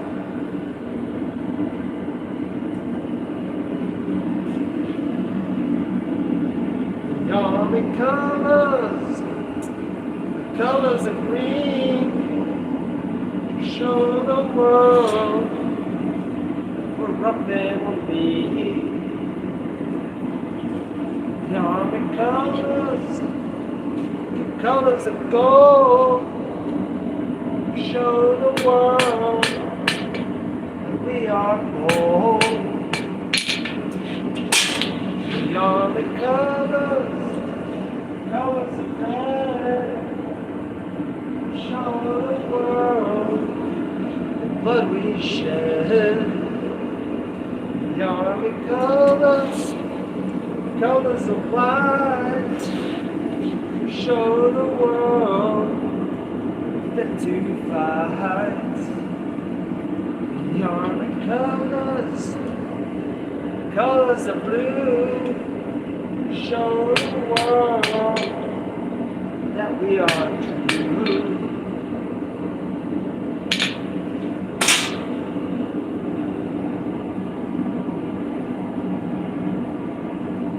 Then if I take requests for what? Singing, I suck at singing. I'm not a singer. But what's the request for Janice?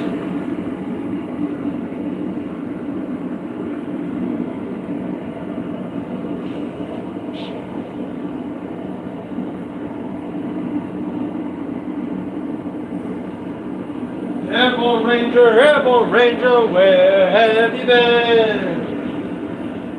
Been around the world and back again.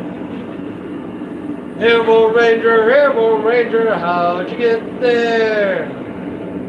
In a C-130 high in the air. Airborne Ranger, how'd you get down? In a parachute, big and round. Airborne Ranger, what did you do? I fought through hell, through and through. Airborne Ranger, what'd you do when you got back? Sat in my chair till a heart attack.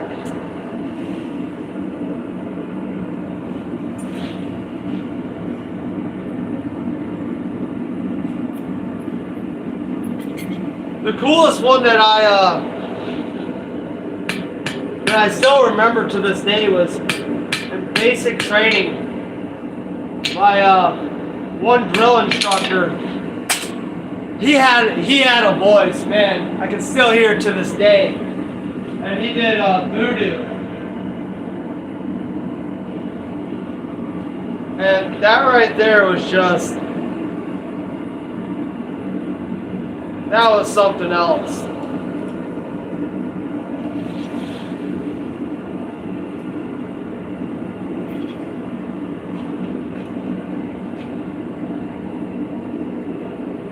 Do whip out on the anvil or wipe out. Yeah, I'm not a percussionist.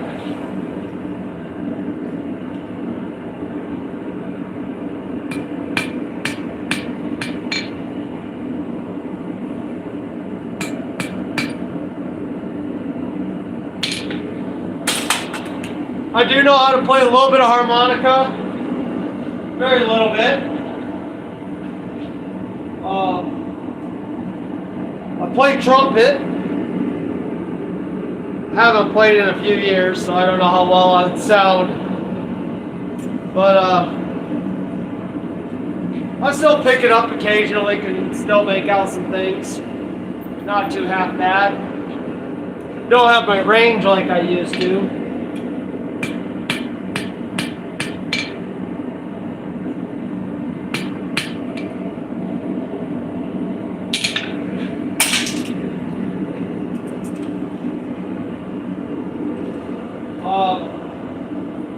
Play a little trombone, you know, sheet music.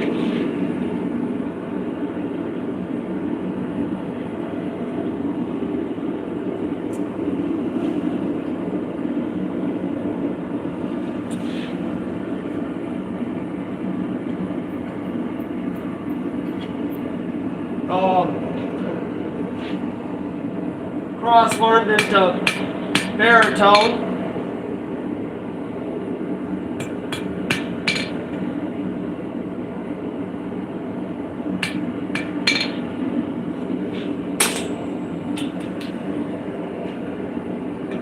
I don't know, maybe, let's see how these feel.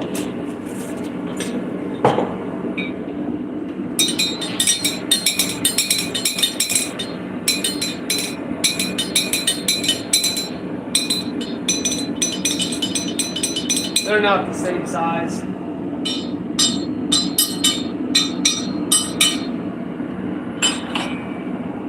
I mean, I can play a little bit. on the snare, but that was just mostly us playing around.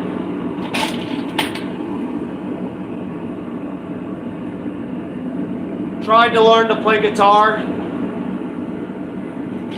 My fingers don't work like that. I have about the hand-eye coordination of a 3-year-old.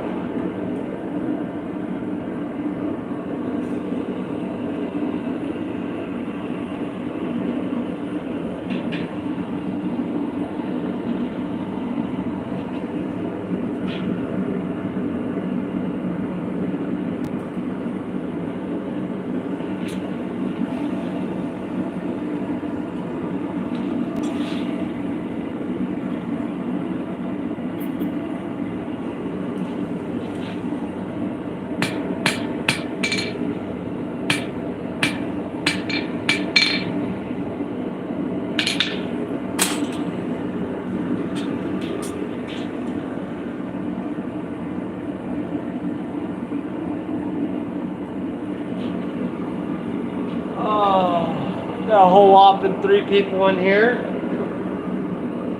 I think those 3 people are probably going to be John Burnell lurking, Janice probably watching Jeff's phone, or if I'm still playing up on the TV, which, I'm sorry Janice, you have to look at this ugly face.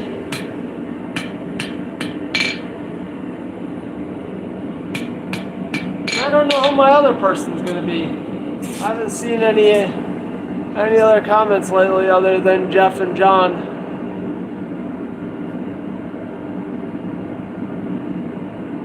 Possum took off, yeah.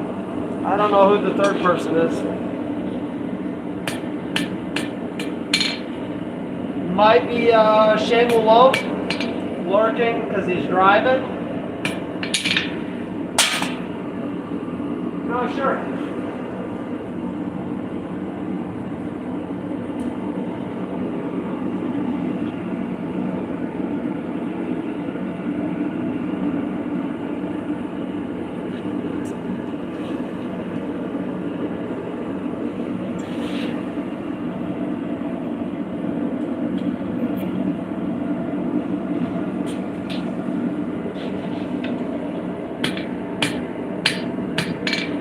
In the morning we're gonna run. Gonna run all day till the running's done. I don't know all that one. It's always a fun one to run to though.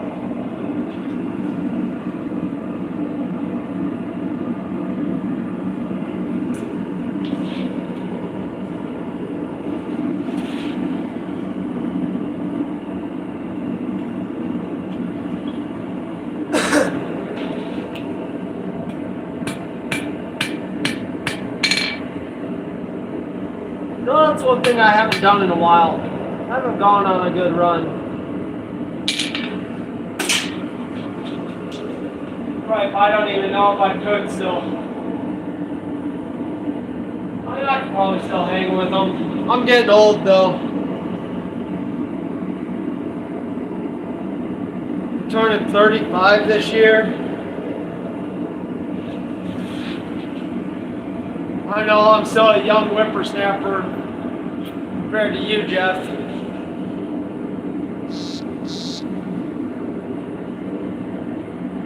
Oh, you're driving home now, John.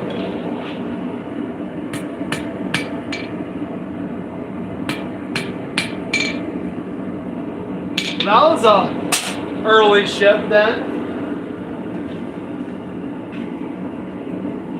I guess, please don't tell me it's that late if second shift's already getting off work.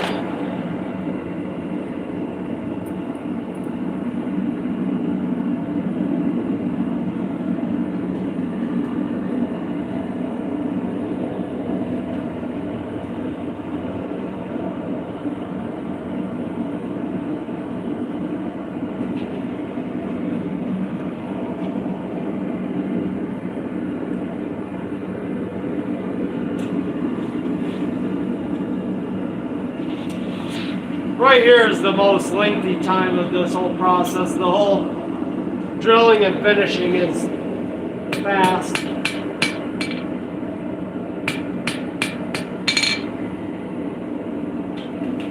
This is what you got to focus on, and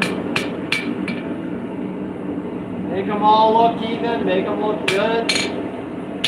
After all, people are spending their hard-earned money.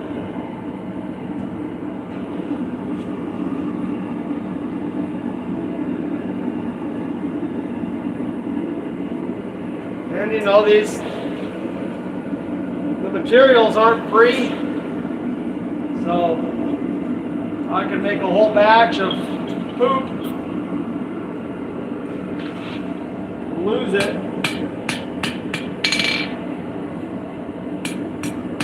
or do it right the first time and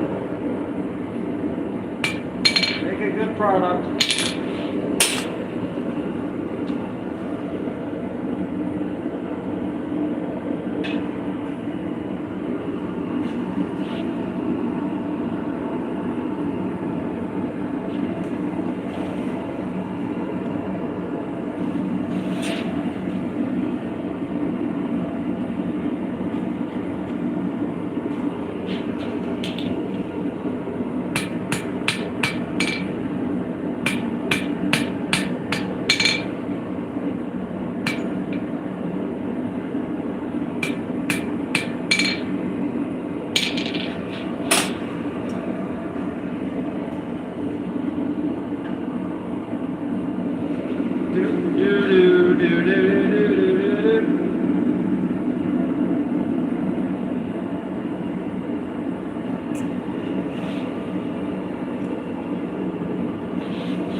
Oh, 1 to 10, that's not bad.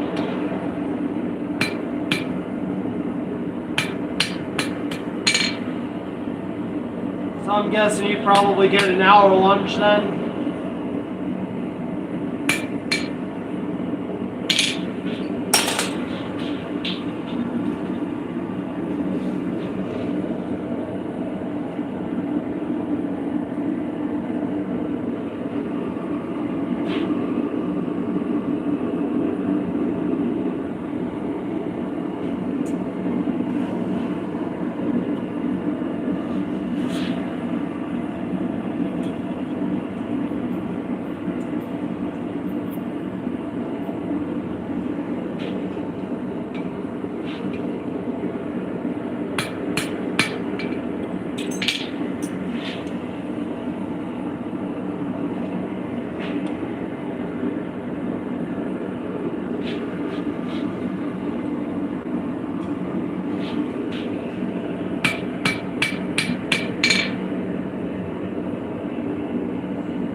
On a 20-minute paid lunch. Well, hey, you can't beat that if they're paying you to eat lunch.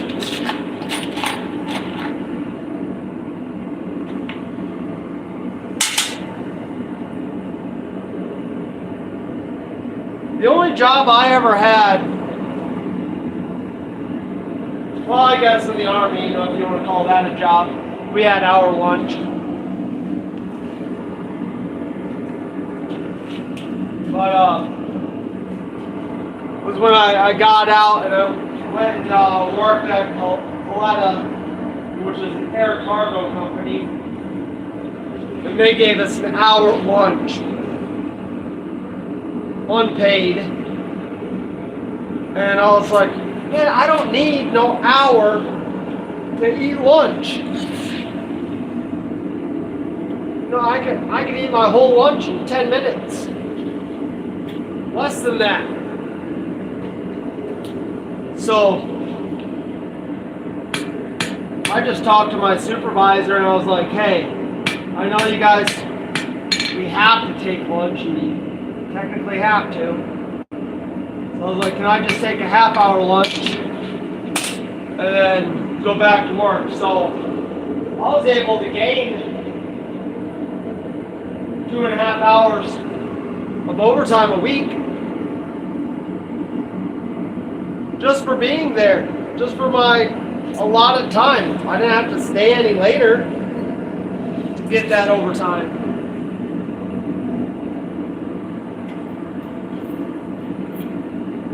And that, I thought that was pretty cool.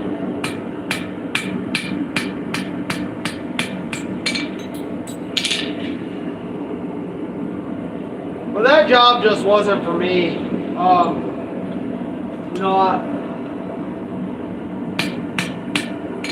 mechanic by trade. You know, when I was in the Army, I was 91 hotel track vehicle repair. And then they, you know, I was like, okay, I'll go down to Goleta and at least be a mechanic's helper or something, you know. That, granted, that's aircraft, but I know my way around a toolbox. But instead, I got sent to the stock room, which was handing out parts and hardware, and that just drove me insane. You know, that time I was behind a computer, you know, just simple computer, just typing in part numbers, you know,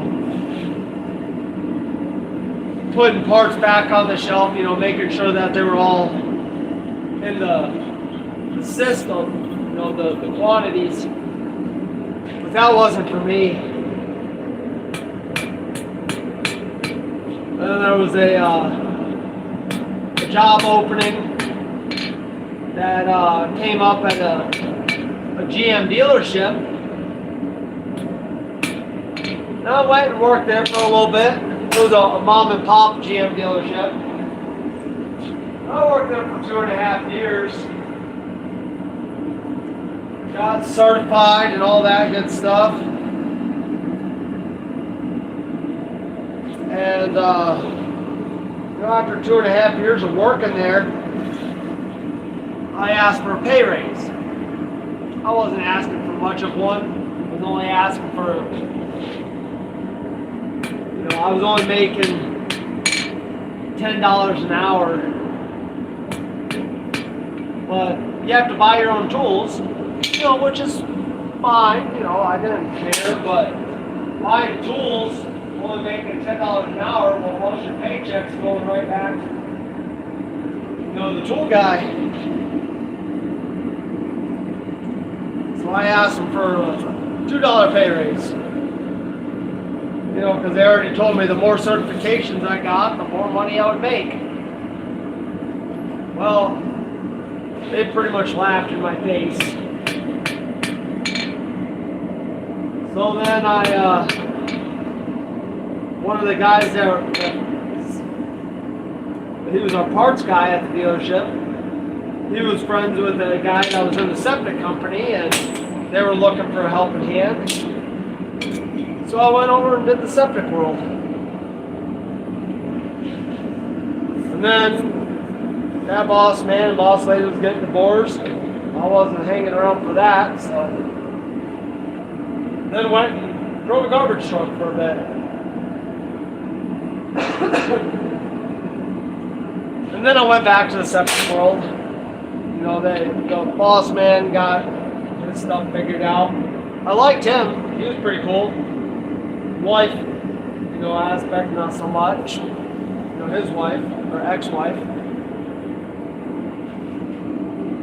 So I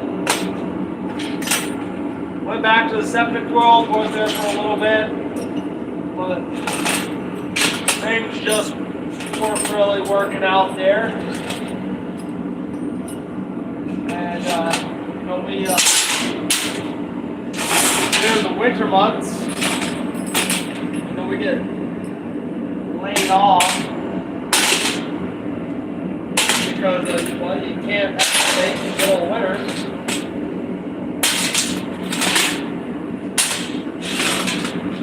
So that's when I started working for Roy.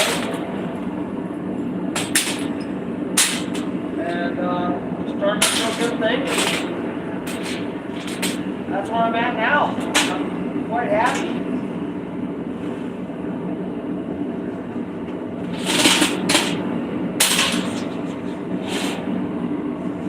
Well, granted, I'm not driving no Lambo. Not making millions, but making enough to put food on the table. That's all I need to do.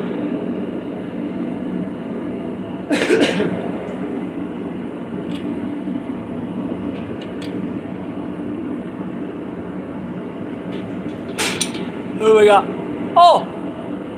How's it going, Duck?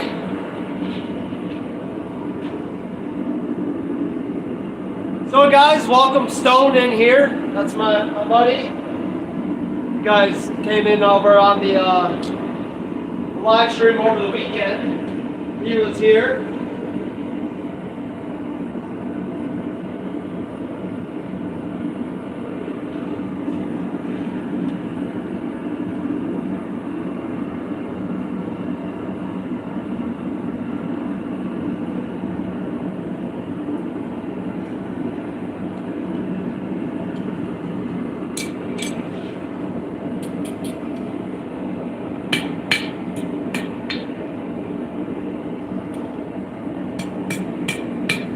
Not doing anything quite interesting tonight.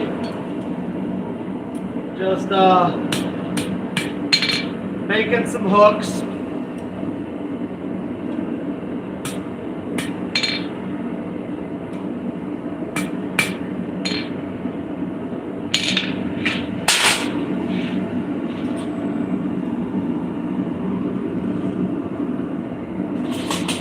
Nothing super interesting though.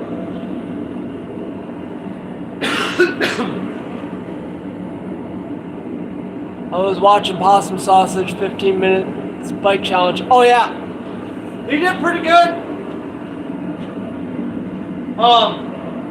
If you want to see another guy, the one that originally started this all off, John Burnell. That's a Burnelle, I think. Yeah, his name's up there in the chat. He has a YouTube page. He goes live often, starting to.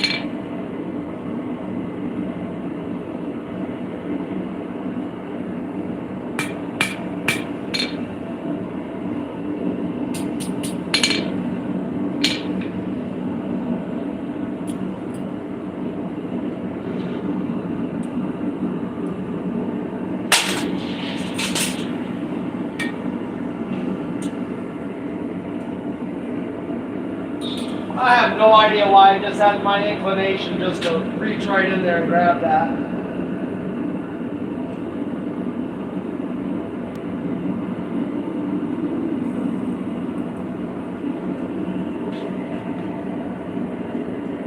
You know, reaching with these little tongs.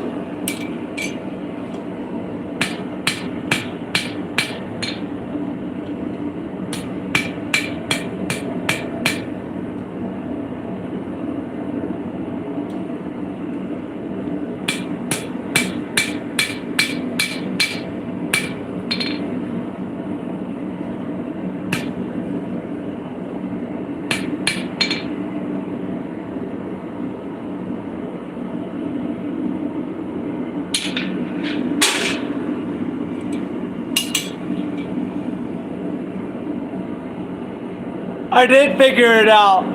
No, I didn't burn myself. I was gonna reach in with these little guys and grab them instead of the long ones. I think it's just because I flipped hands. No, I didn't burn myself.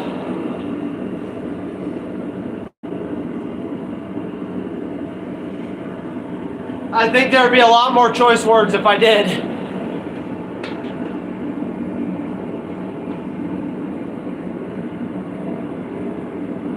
Yep. Stone is the one that's working on the hog splitter with me.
Just kind of do these little bit here, and then I can get to the drilling and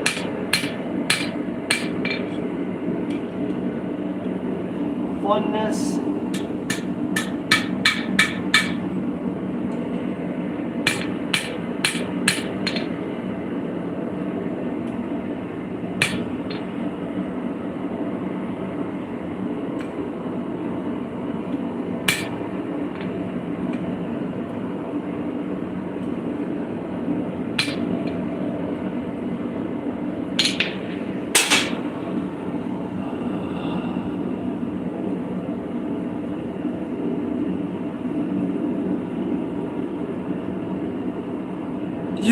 You actually got one?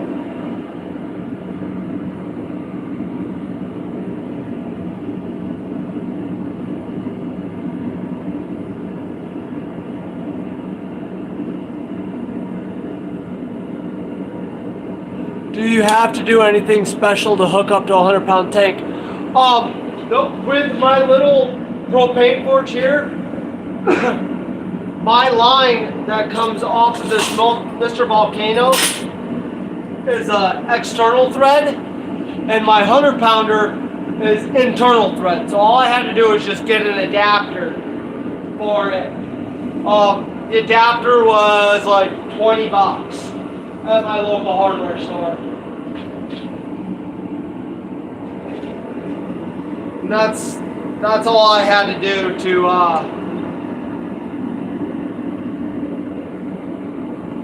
get my 100-pound cylinder hooked up to it.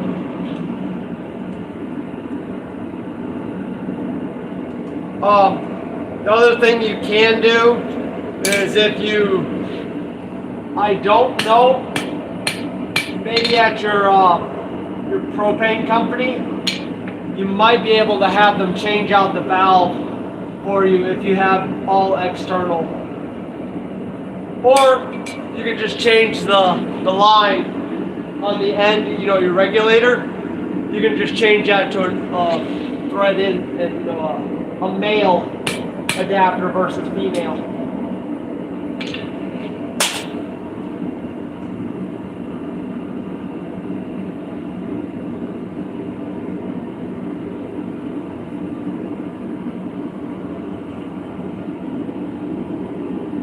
Yeah,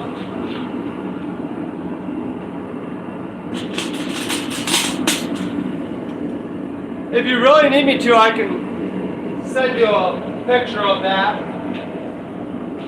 Jeff, I'll I'll take a picture of it tomorrow, and I'll put it in the group chat so you can see it.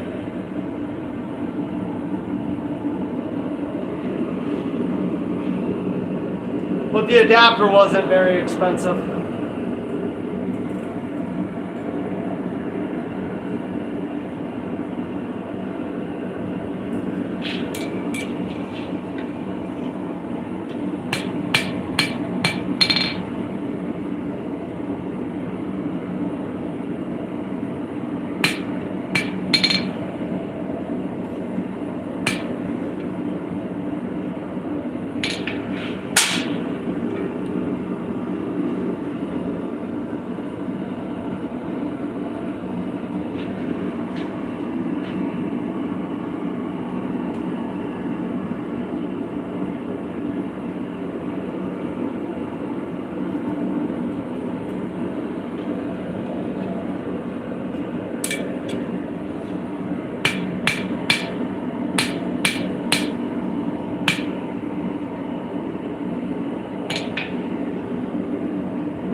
I think he meant to say adapter.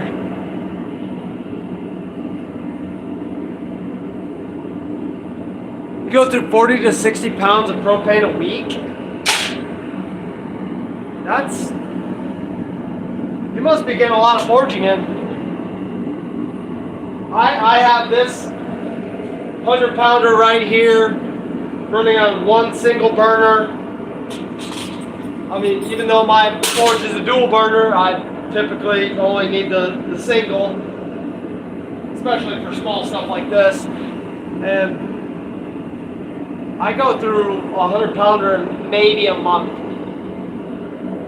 And I do a lot of forging.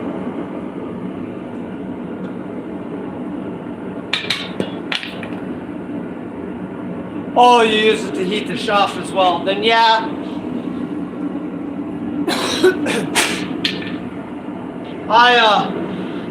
As you can see my breath, my shop's not heated.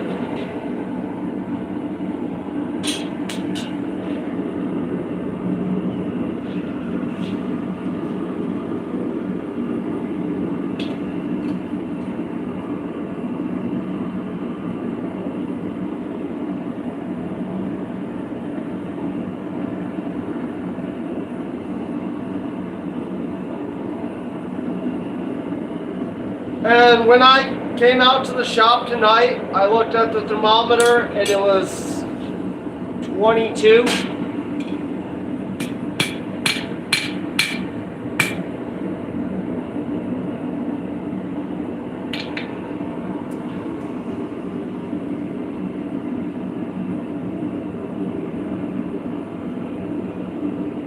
Yeah. Grab a sip.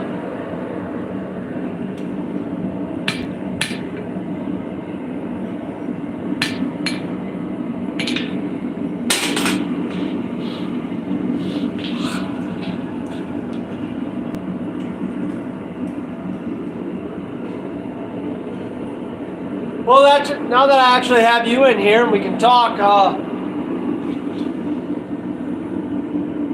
so you wanted to come out Saturday and work on that splitter some more?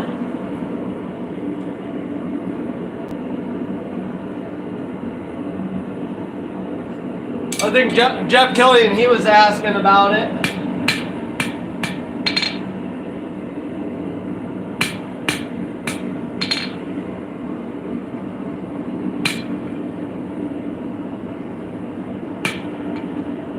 I mean, did you like the project, Jeff? Was it kind of something you're interested in watching more of?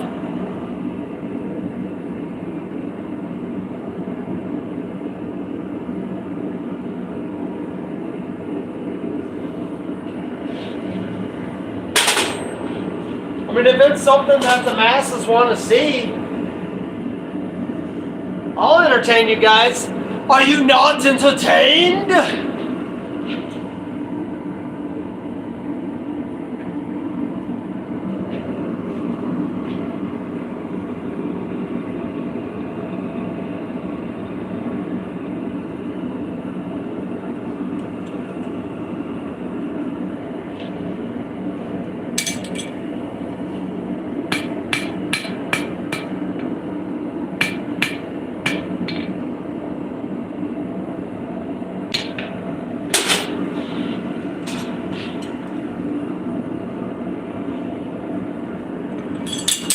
Oh, drink again. These tongs don't want to stay where I have them.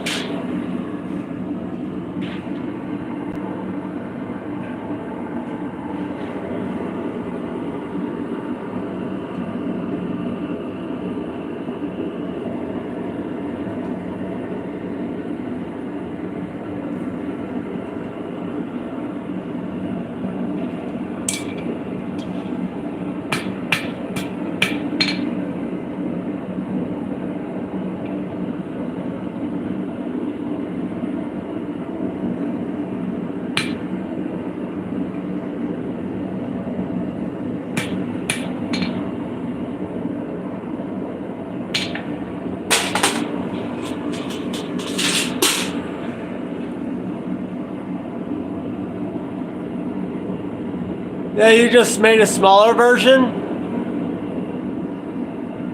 Well, John, Brunel, great, thanks for coming in. Tell the wife I said hi.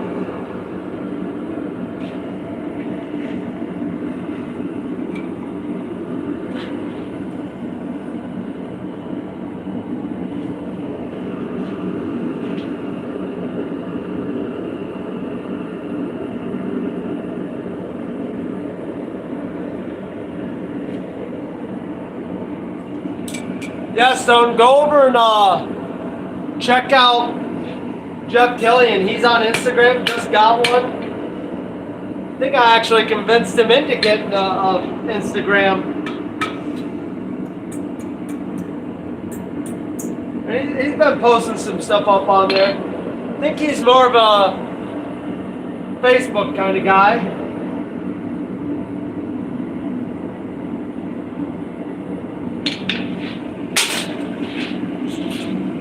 But go give his look a, give his work a look.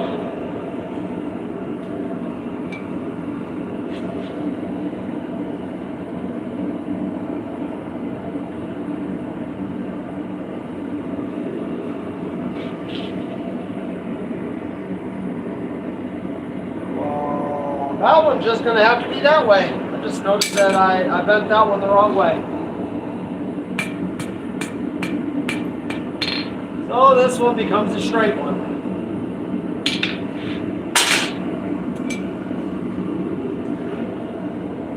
Didn't pay attention to my face on that one.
Repetition.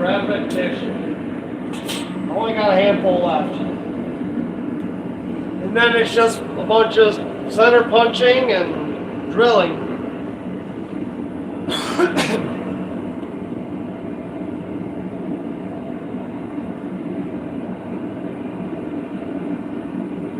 Yes, you are responsible or guilty, whichever way you look at it. Oh, yes, for getting you involved. I had to think there for a second what you were talking about.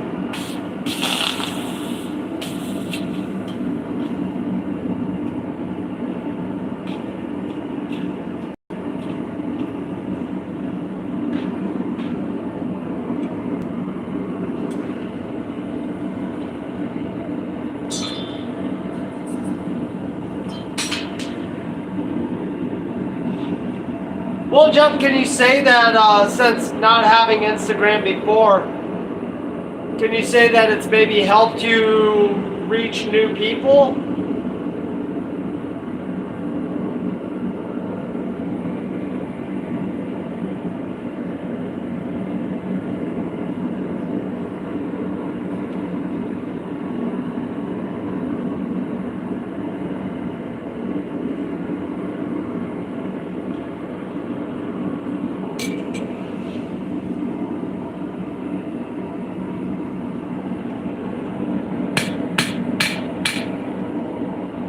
I mean, that was really our whole objective of doing the blacksmith challenge. Have some fun with it, and you know, it's basically a way. I mean, everybody that's in the challenges is pretty much the same people that's in the live chats. So it's like an extended version of live streams.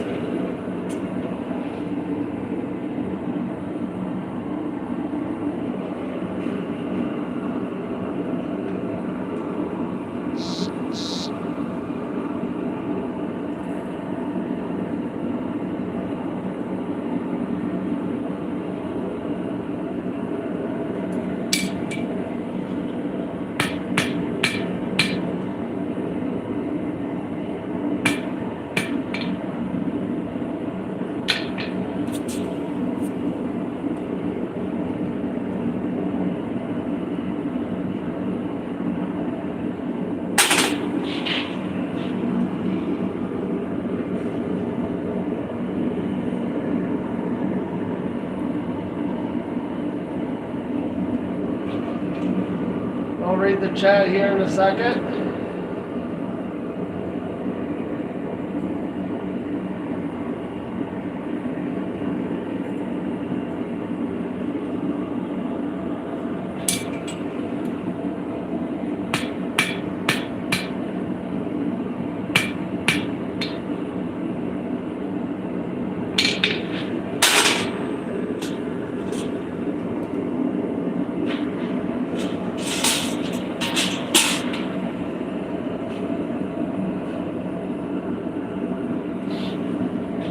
Read this chat.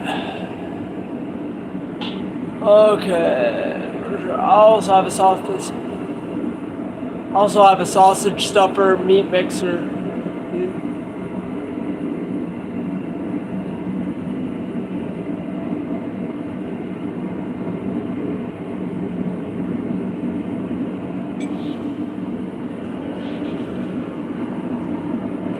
Yeah. Memory serves me right, and I always get this wrong, but we're gonna go for it again. Jeff is in Pennsylvania. Am I correct, Jeff? See if I remembered right this time.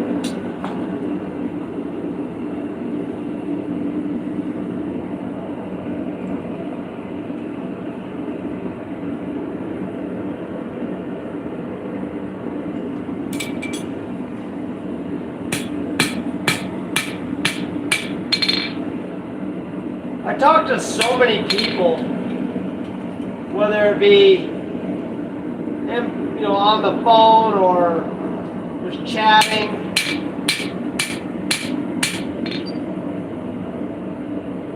Online, stuff like that, and trying to remember where everybody lives. That can be a bit.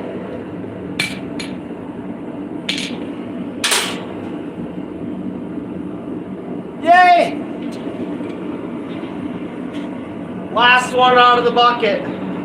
Last one. So I got this one to twist and that one.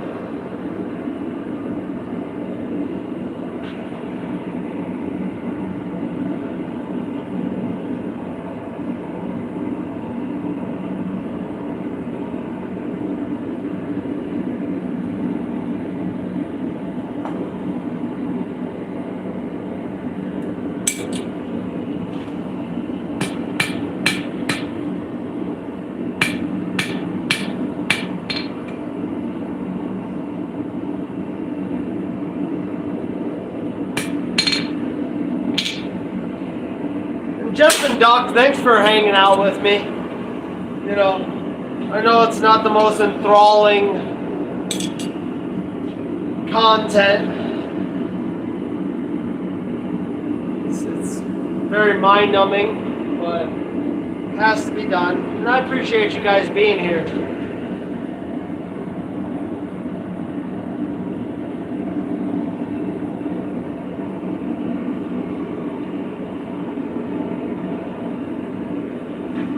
I don't know if it's me or what, but it seems like the temperature's dropping.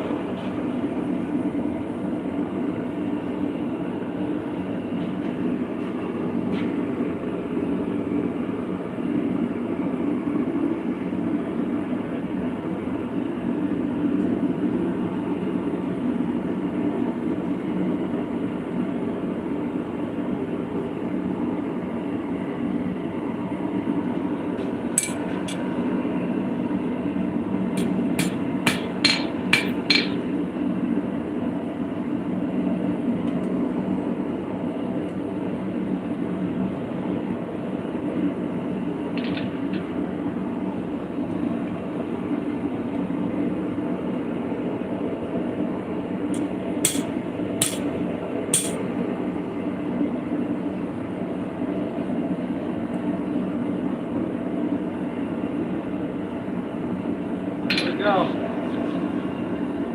And that was my last one that I had to do. Well, maybe I didn't have to do all of those, but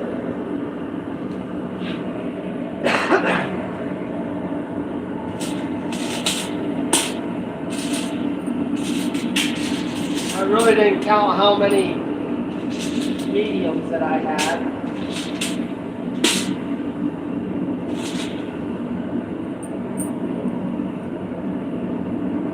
Do another quick 5 more, and then I'll get to the punching.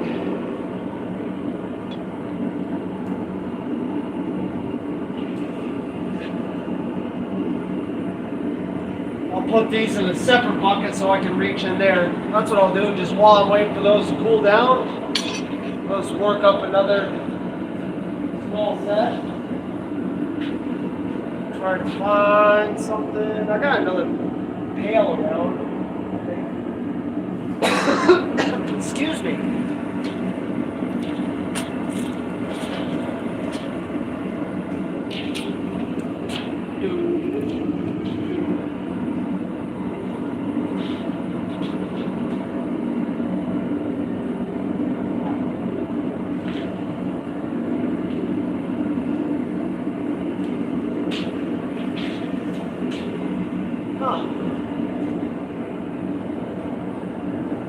Right here. So, well, what's in there?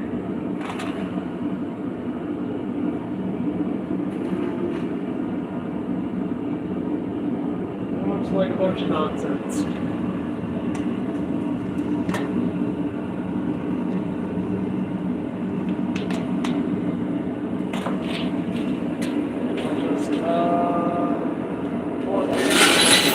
Sort of the workbench, because, you know, as if it's not cluttered enough. Oh. You go into these big lives and the chat is flying by so fast I can't read and have a conversation with anyone. I don't always go to watch someone's feed. I don't always go to watch someone feed their goats and gather their eggs.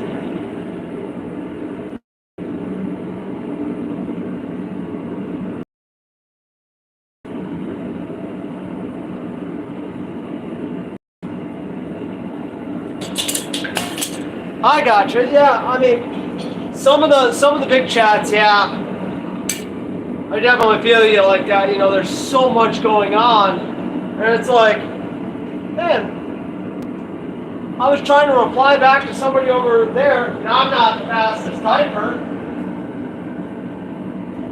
so. Oh, don't use those tongs. Don't use those scrolling tongs, Thomas. That would have put way too big of a little rat tail on.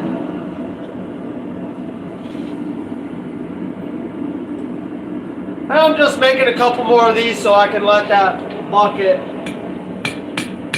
all those ones in there, cool down so I can handle them.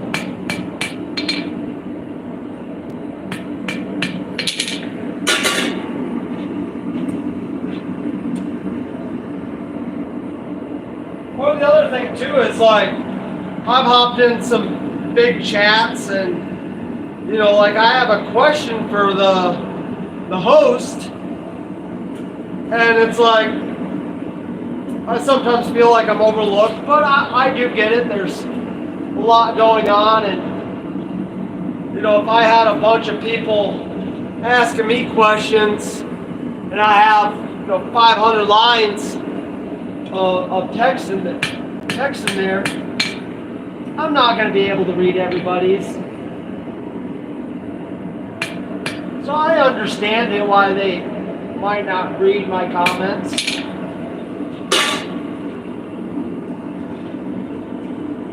And to be truthfully honest, I hope I never get that big.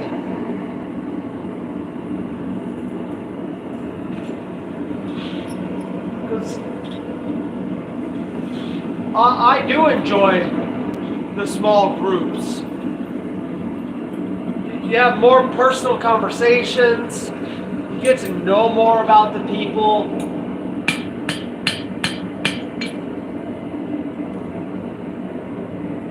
You know, that's what I'm really here for, the camaraderie and community. That's what I'm really here for.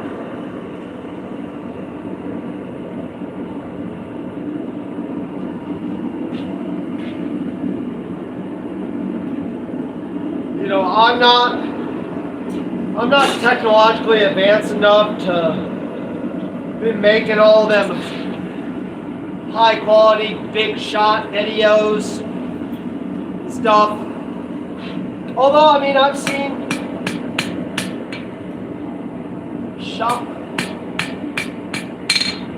trying to think of his name again. It's Shaman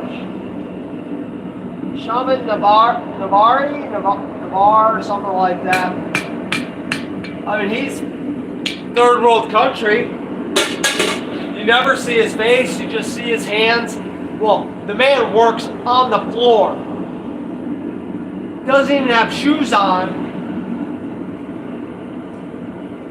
And puts out some pretty awesome stuff. And I like watching that because he's taking recycled material and turning it into some pretty cool items. And that's one thing I love about blacksmithing, is to be able to take something that was going to be thrown out to the garbage and turning it into something new. That's what I really like. And so all my steel that I have is all scavenged. Any bits of new steel that are in there has been given to me. I mean, I got some from, you know, Kevin at Quad, and believe me, it is nice actually saying, oh, I want this size stock, and not having to resize it. It's definitely a time saver. But I also don't have a whole lot of money to go and grow at stock.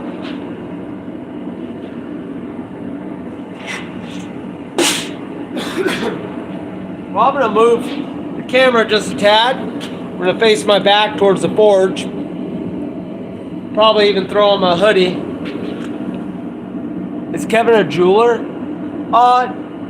No, Kevin works at a, that's trail dust, by the way. No, he works at a fab shop. They make benches and gates and stuff.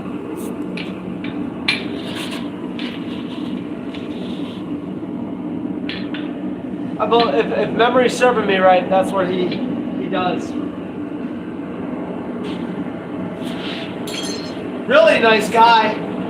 I got to, you know, when I went to Quad, I got to see some of, you know, put faces to names, which was a lot of fun. Seen some people that I saw the first year I went to Quad.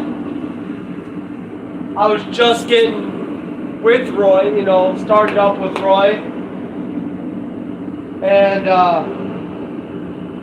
but then this year at Quad, when I went, I got to see more people, and it was a blast. You know, I didn't feel out, I guess.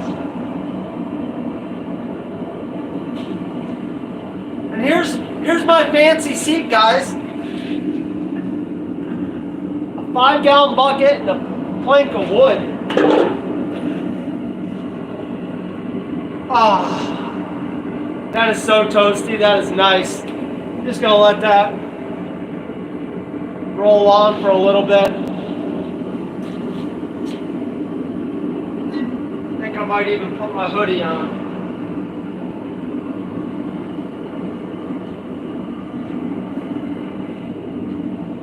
I may even bring you guys in a tad closer. Lower this down. If you're seasick, sorry.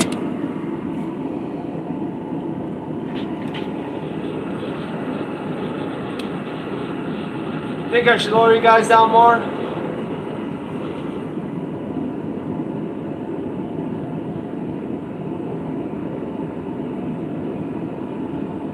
Yeah, could be his wife has a jewelry store. I'm not sure. I'll have to ask him.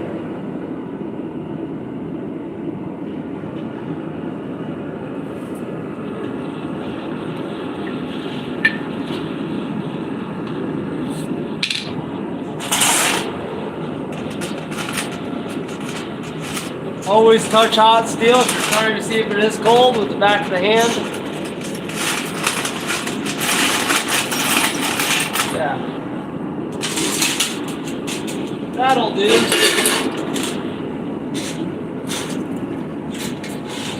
I got lots more in there, but a lot of those are my smalls.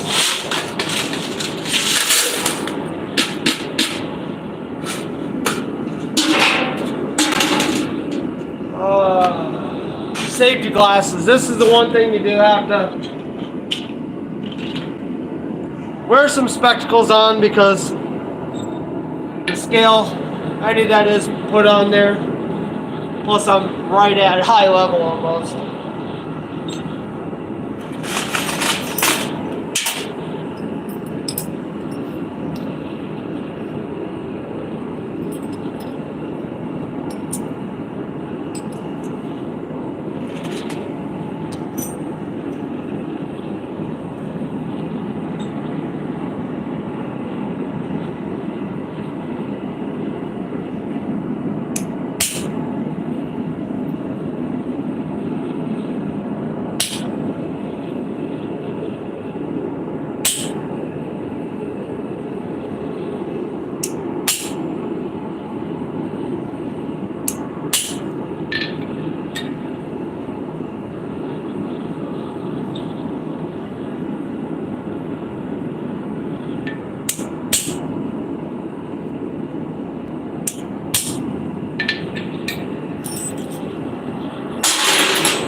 lower you guys down one more.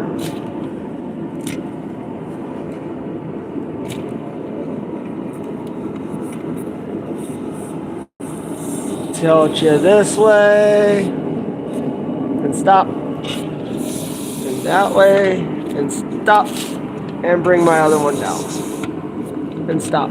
There we go. Now you guys are closer. I can read you better.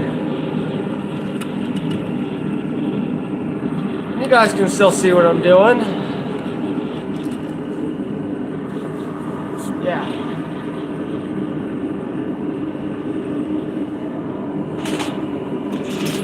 You know, I don't really see any of his advertisement stuff.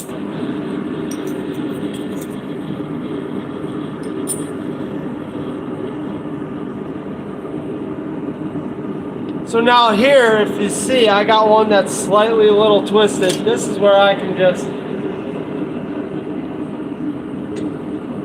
adjust that slightly by just giving it a slight bend.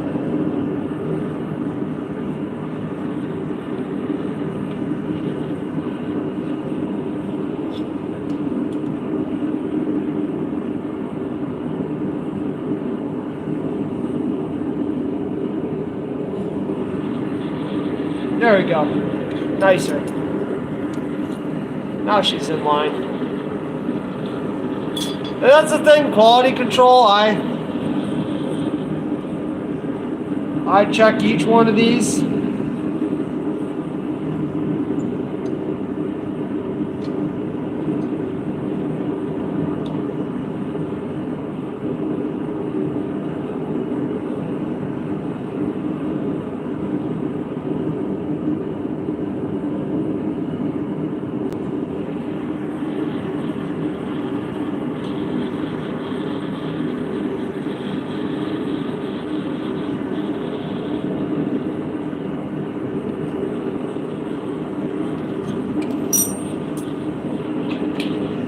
And once again, I mean, I'm not spending hours on each one, you know, because the price tag of these things. Oh, he's on Facebook. Okay. I don't know if I'm following him on Facebook or not.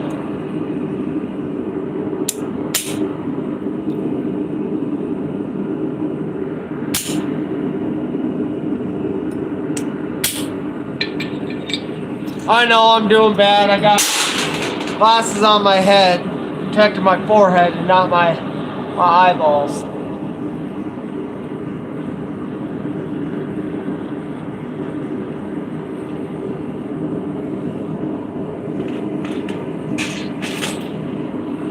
I do not get how people, like, I wear safety glasses all day at work. They're fine to work in. I'm trying to read. And also just me breathing, it's fogging them up.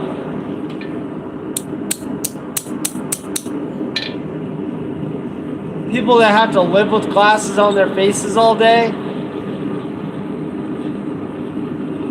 I don't think I could do it.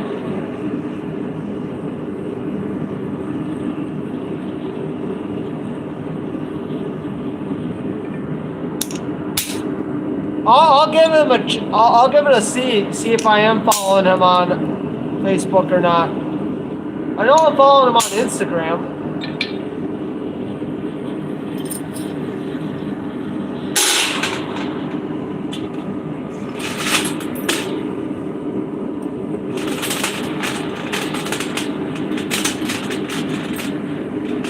Oh, you guys want to see what the night's progress was, though? Get the light in there. That's how many I did tonight. That's a good handful. These big ones, I did 20 of them.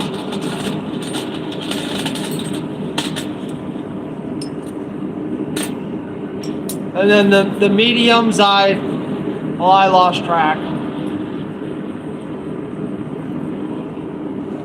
I just flattened out a bunch of heads and just worked through them.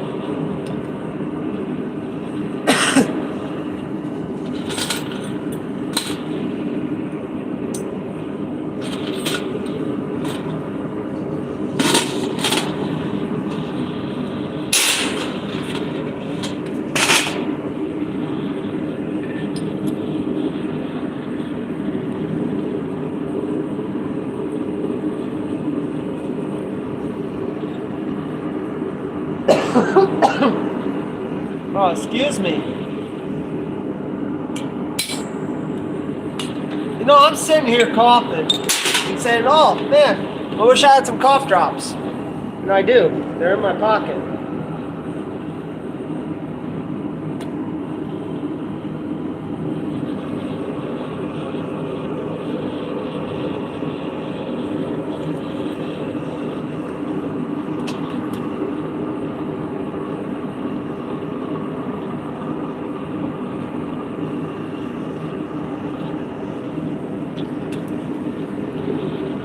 Yeah, I'm gonna definitely give his sculpture a check out.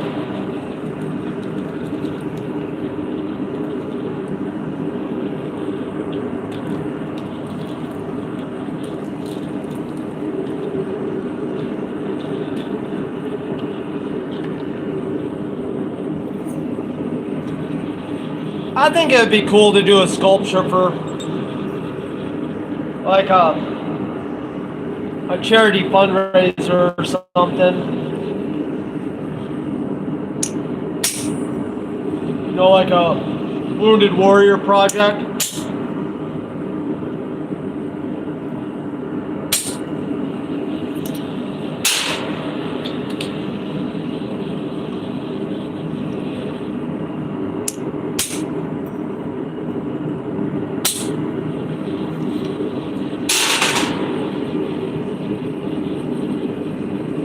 Yeah, your messages are showing up, Doc. Yeah, you said you hate safety glasses. I hate them too. I hate safety glasses with a passion. I only wear them because I was only gifted 2 eyes. And knowing my luck, I'd probably take them both out at the same time.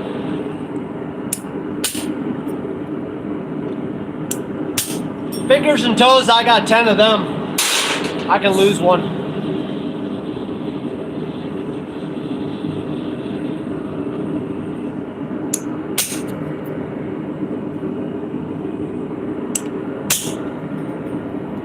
Just trying to straighten this down.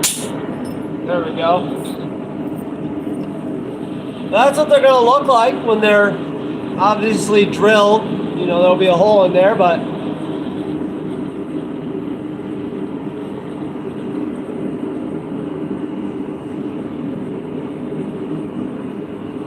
let's see, Tom, will your fly plus punch through those holes if you had the die?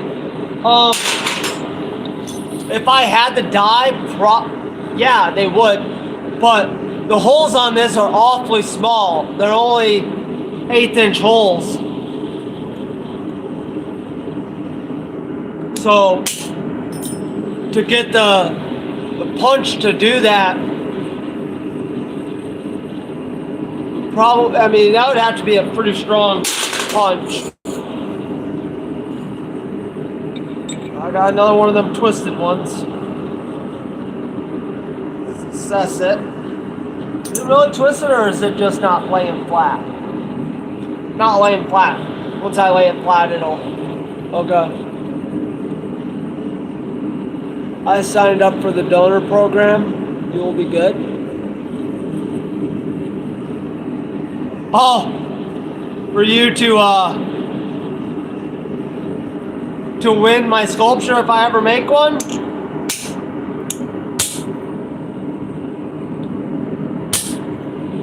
One thing I would, yeah, that's Canton. I definitely want to get a hold of the guys in the, you know, the group chat there on Instagram and see if maybe we could all, you know, because there's 13, 14, I don't know how many of us are in it now.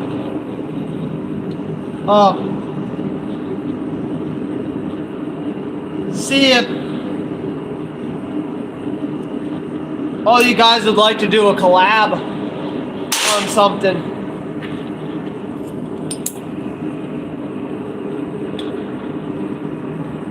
You know, I think that would be a lot. Organ donor. If you lose an eye, organ donor. I gotcha.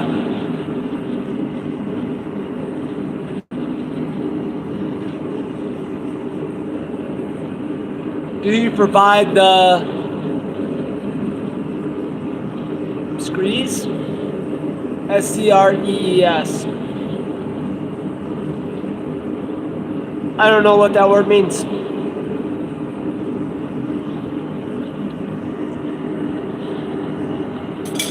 You'd donate me one of your eyes if I lost one? Or do you want my other good one?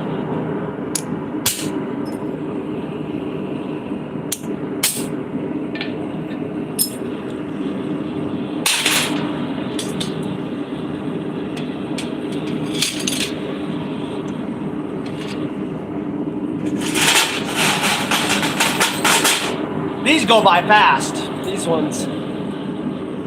Oh, screws for the hooks, yeah.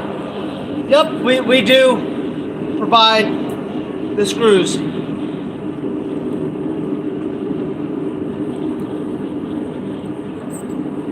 Yep, they're a number 4 screw. And with the hooks, we do offer that.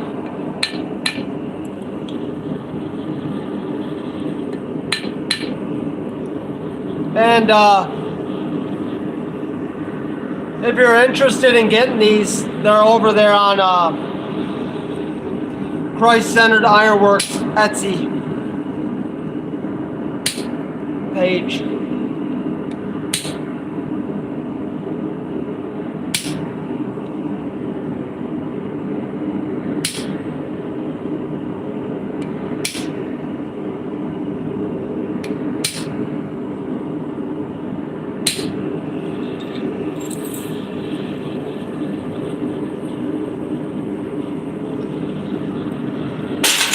But Jeff, don't you have glasses? I think you wear glasses. I mean,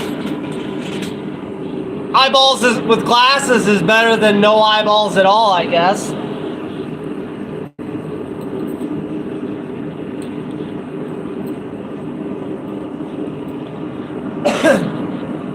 That's actually one of my biggest fears is ever going blind. Not a fear, but something I don't want to happen. I'm already a little half deaf. I know, wait for it. What? But I'm already a little half deaf. And I can deal with that. My eyes, though, that's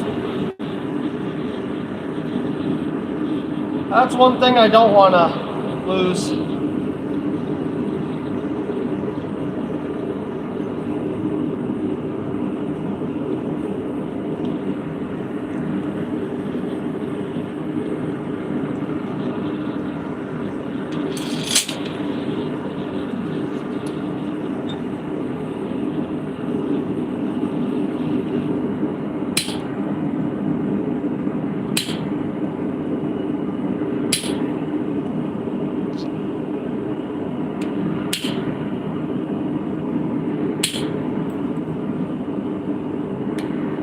So Jeff, me and you are on the same time there. Well, what time we got? Or if Stone is still in here, what time is it?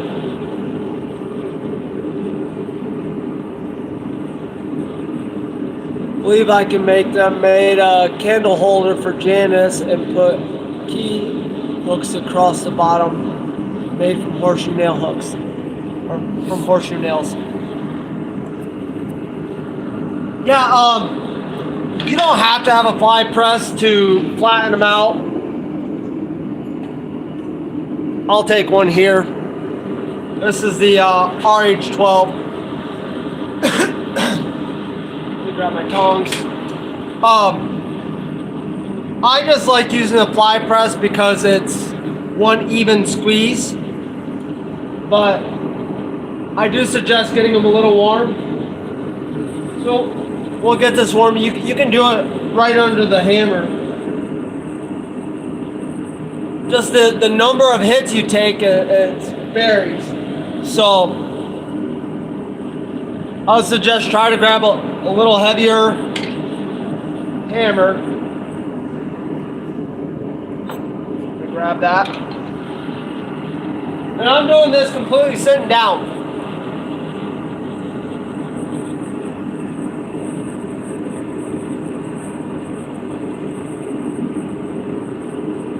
We'll let that get warm.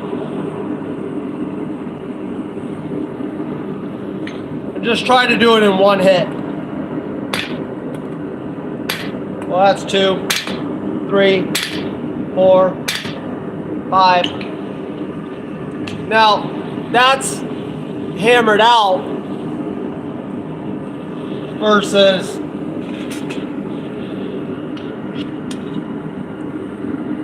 one that was put under a fly press. And that was me sitting down, so, you know, and that's about the same thickness.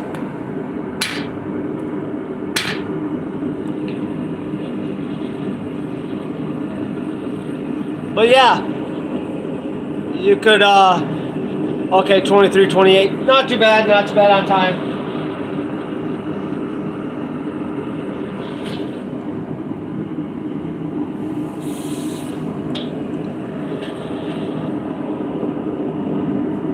So, you can definitely do them under the hammer. Nothing wrong with that. I just like the fly press because it makes them all nice and even.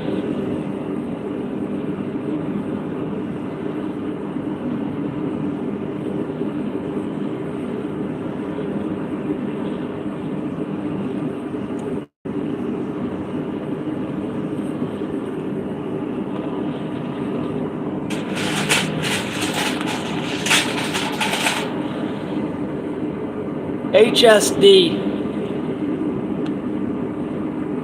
I don't know what HSD stands for.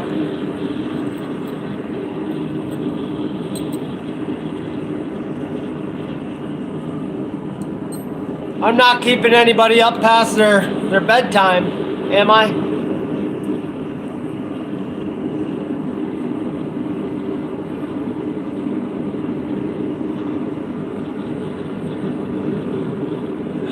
Well, that's good that you got your cataracts removed.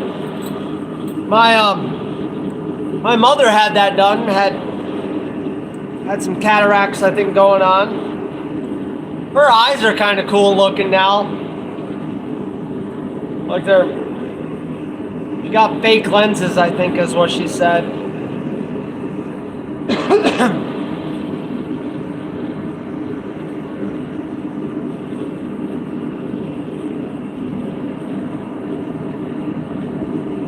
Now I like to just line them all up, give them a quick look over, see if I got to tweak any.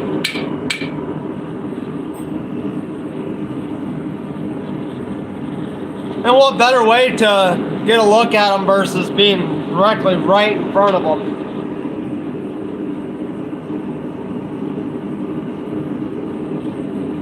I'm keeping, Jeff, hey man, you're more than welcome to go to bed. You don't have to stick out here with this crazy yahoo. I mean, I appreciate it, but it's not gonna, it will not hurt my feelings at all. If you need to roll out to go to bed. I won't be out here much longer. I'm just gonna finish just center marking all these, and then I'll just wake up early in the morning, come out here, drill them all, and then coat them in beeswax. You know, that's probably about how many I got here.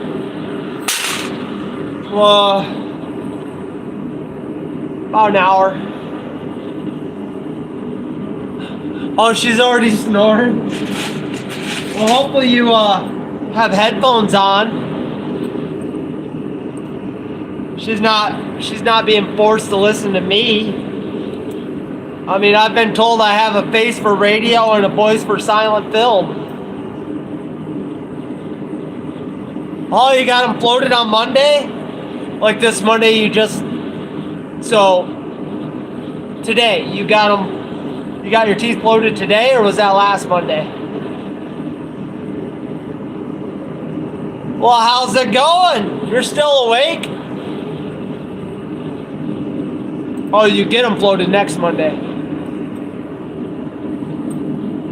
Yeah, I'm just out here, Rob, making a little horseshoe nail hooks.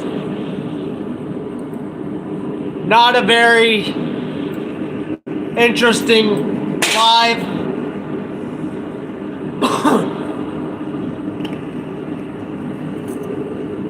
Definitely going live and seeing some chats make some mundane work not so bad.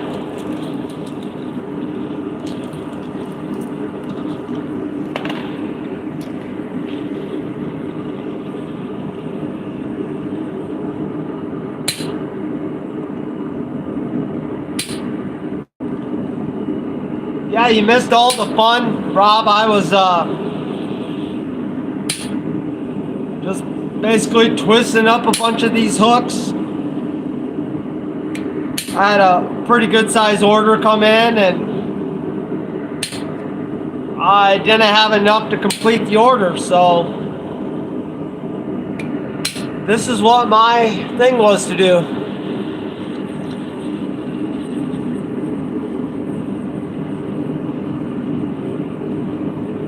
You'll even clean up and stuff. Ooh.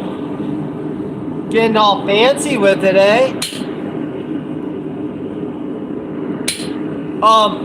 What time do you plan on doing that? I do have college tomorrow. My college class is from 5 to 9. So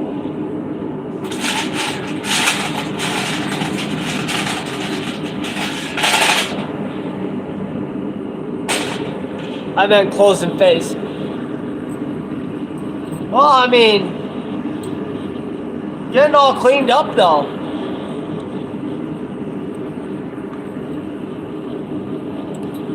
Well, at least you're recorded. If I miss it, I can always go back and... Not trying to scroll on you guys. I just had a little something run across my front part of the shop.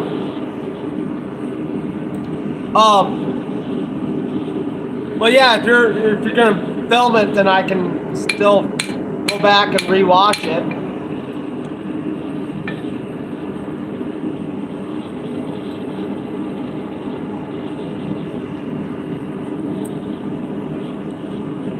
No, I went and listened to some of your stuff, Rob, your band. I enjoyed it. I told Shelby about it. When I told her the band, Devil Toupee, she thought I was talking about the hair.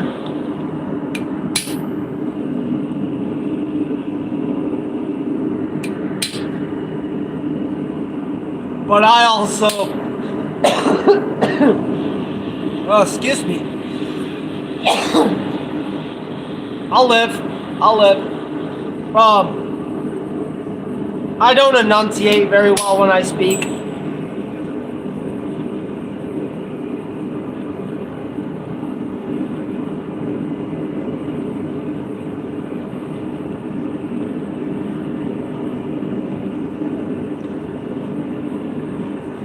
Nope, this isn't possible.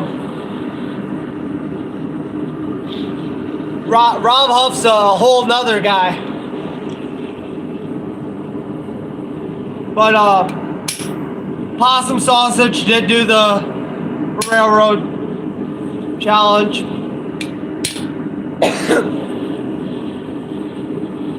To try to get the names all together, Possum Sausage is Keith Bear.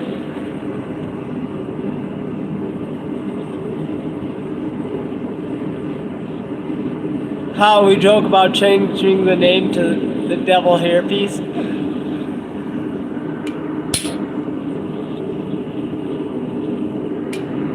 Maybe if you just put has, like devil has to pay or something.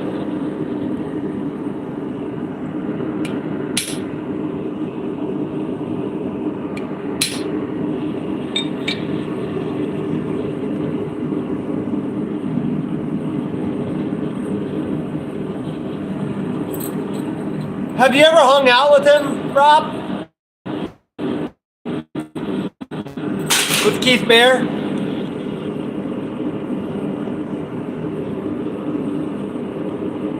Yeah, you can't be going and changing the name now.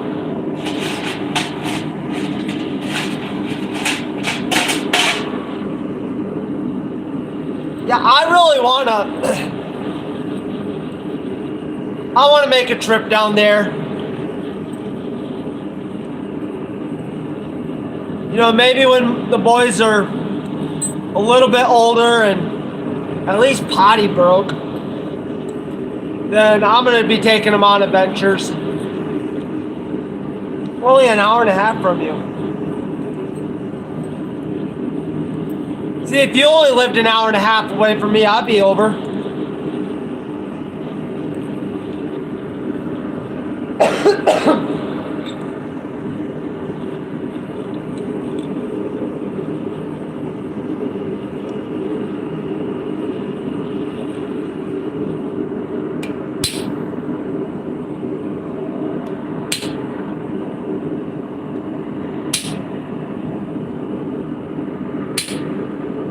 Like, see, my boys, they're just 3 and 1, so to try to bring them along to events, especially blacksmithing, it's more just watching them and not really getting a chance to do much.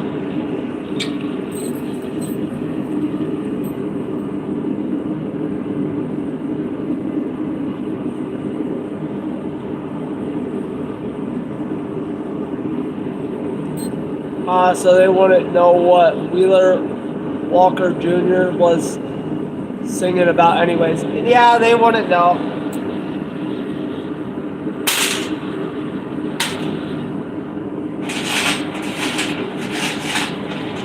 No, my little guy, he's getting to become quite the character though. Both of them are, really. My oldest, Kenny, I'm pretty sure he's going to be just like me, 100 miles a minute.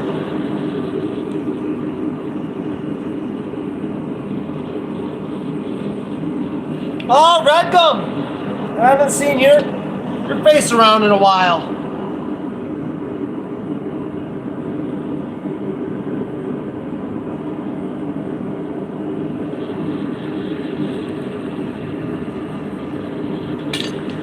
Is the sun just setting for you guys?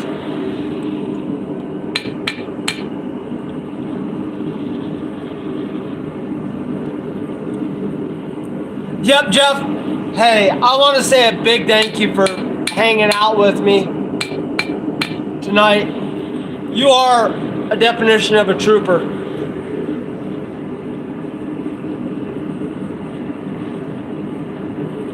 Jeff's been in here right since the beginning.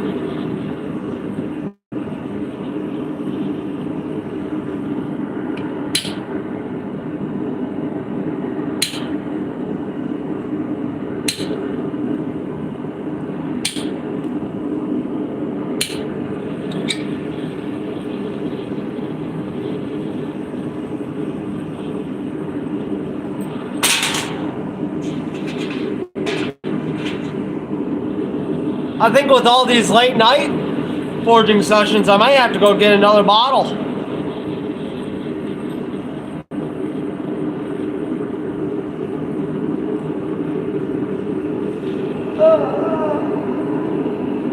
Well, the frost line says I still have half a tank, so I'm doing good.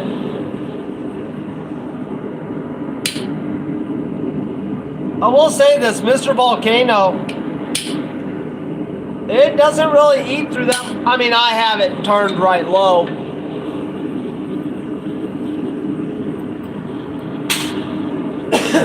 But it doesn't really eat that much fuel. I'm not doing a whole lot in it.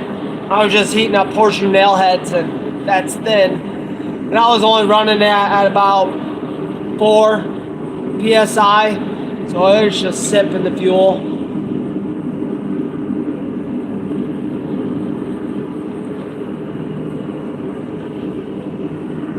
Yeah, Keith Bear was on live earlier, and he was working on his rifle that he's making. He's making a long rifle, a black powder black powder flint rifle, and he made the trigger guard and the butt stock plate for it, and he was just doing some filing, and so I brought him out here to the shop with me, and I was watching him for a little bit, and then he had to go, and I was like, no, you're helping me get some work done. So then I decided to go live, and well, I've been going live for 3 hours and 25 minutes. I did figure out though, Rob, I can go live using my phone, but it does not get archived. So I'm using my phone and going live on YouTube right now.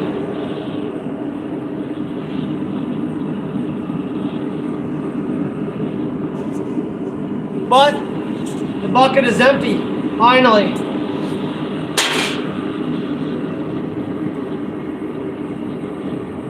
I really have no idea why I have this headphone in. Not like I can hear you guys talk. Yeah, it would be kind of cool though, is if it could be slowed down and like you could get it read out to you. But right there is my spoils for the night.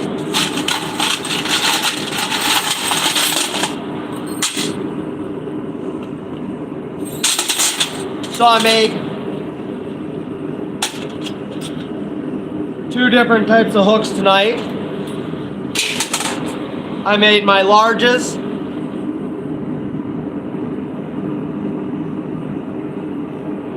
Just a nice little chamfer around the edge.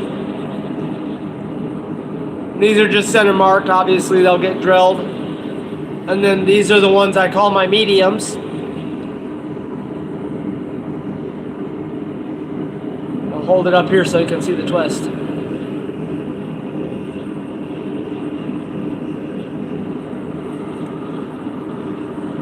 So I had to make 20 of these, and I made probably 80 or so.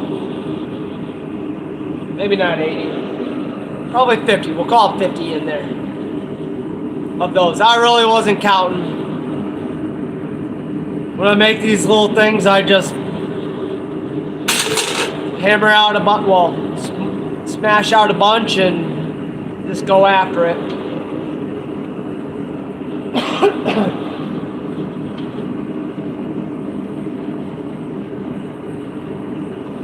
But let's see what time it is. I got a few more minutes before I go off to bed.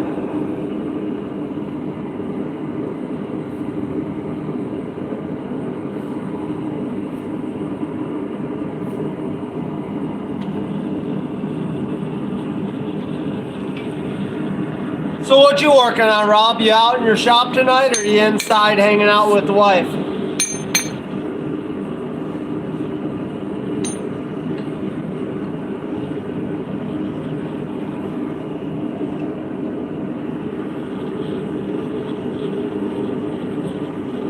Stone you? Oh, there we go.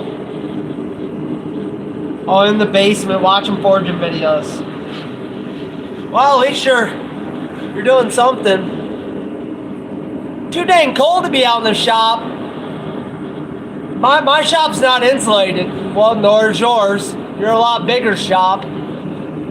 But I when I came out here, it was like 22. Yeah, Rob, but you said you haven't been in Texas in such a long time. When was the last time you were in Texas?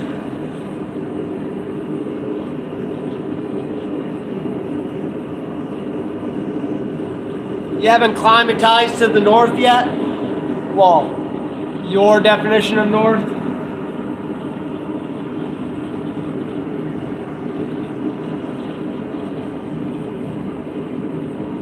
Yeah, you haven't lived there 30 years, so.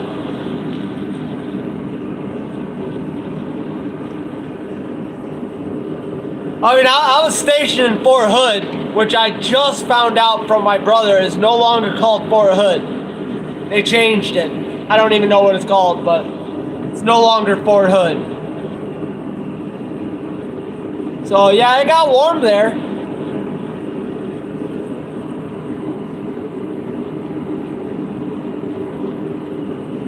Nope. Cabazos.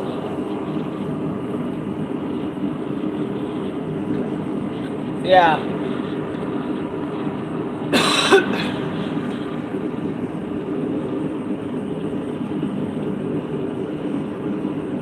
Well, when I came out to the shop tonight, last temperature I saw was 22.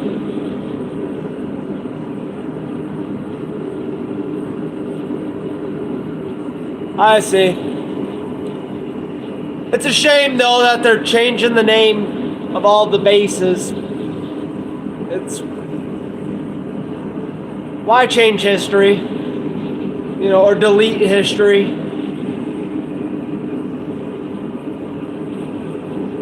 You know, I have no idea.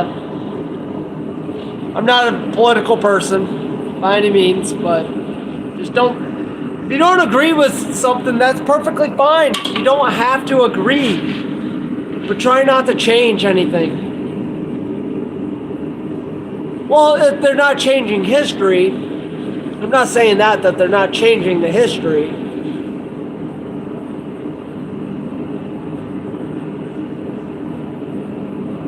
But a traitor to who?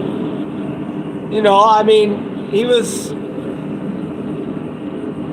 you know, he was a Confederate. He wasn't with the Union.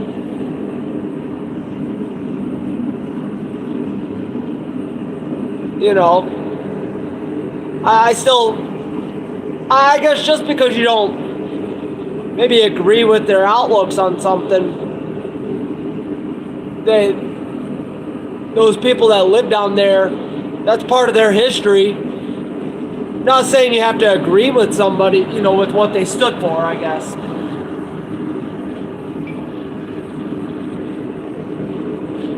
But it was named after, you know, it was named that. And that's how it was. And then just because we no longer want to, it was a part of history right there.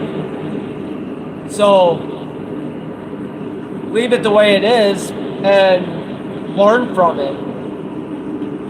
I guess that's how I kind of look at it, I guess. You don't have to like what happened in history.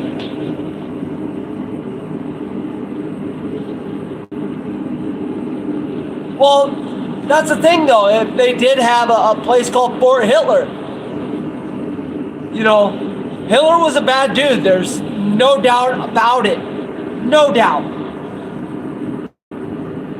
And, you know, but that was part of that history. So if there was a Nazi camp or something like that that was called Fort Hitler, take that and learn to do better from it. That's just my take on it.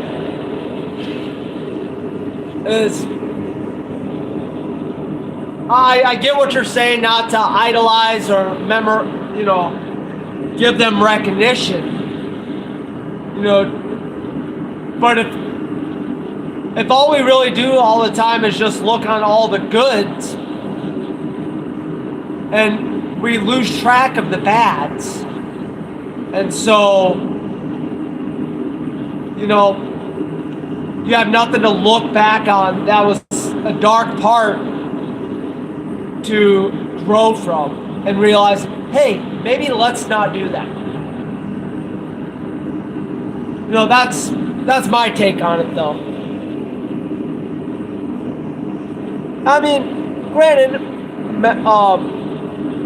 memorializing, there we go.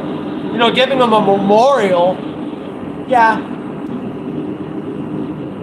You know, I get it. Don't memorialize. Wow, I'm having a hard time with that word. Don't give them the just due, I guess. So it's one of those. Just don't change something if it was already there. The people at that time thought that was a good idea.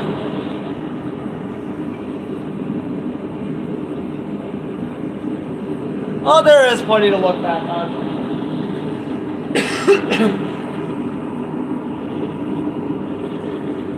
You know, with the whole Hitler thing, I mean, super bad dude. No doubt about it, right? Like, but also, I'm a person that I look at silver lining. For everything bad that has ever happened, there has been some form of a good that came out of it. Not saying that it was right, not that I'm agreeing with what he did, but there were some good things that also did come out of it. A lot of our medical advancements did come from it, through a lot of torture and pain of very innocent people. I do not agree with how it was done, one bit.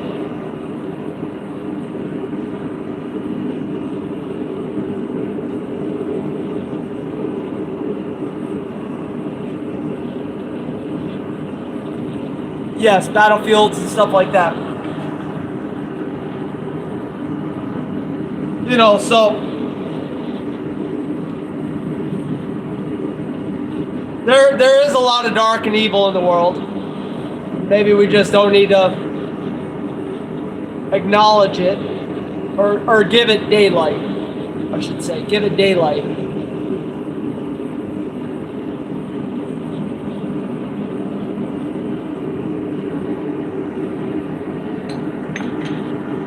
But without all the bad people, would we be who we are? Is there good without evil? This is philosophical. I mean, can there be good without evil? If all we knew was good, would then our definition of what we think is good might be evil to somebody else?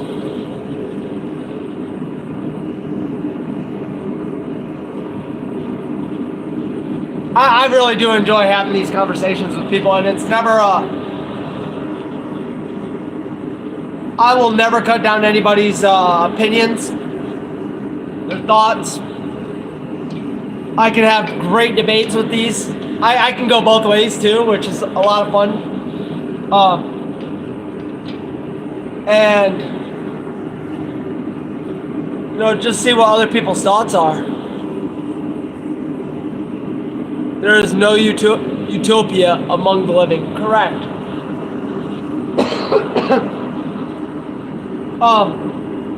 One cool thing is one of the pastors down the road that I trim his horses. We got onto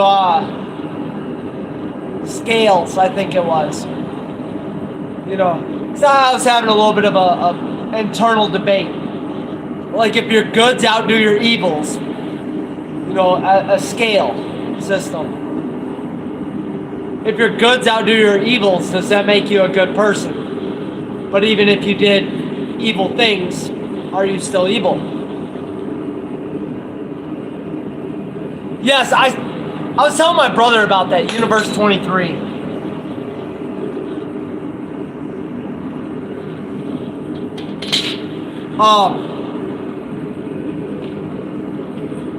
But so it was a very philosophical question. Obviously, he's a pastor. And we always have a great conversation, you know.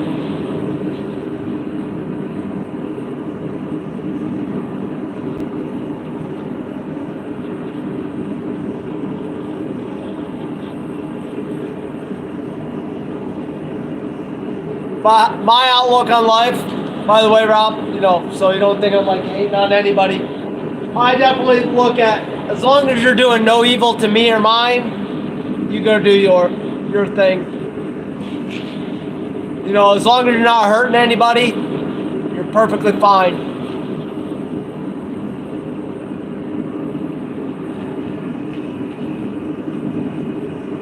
You know, there's a lot of evil in this world.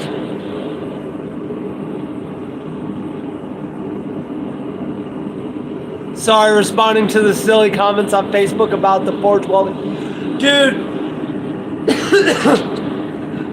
it is great, ain't it? Like, there's so much. Yep, live by the be good dude rule. And if you do that, you're gonna be fine just in life, you know. Treat others the way you want to be treated. Be good. Be kind. Be happy, you know. And you'll get far in this world. But back to what we were saying about the ice anvil. Dude, I've been seeing some hilarious comments on there. I had one guy get a hold of me. Like, you know, we've talked on the phone a couple times.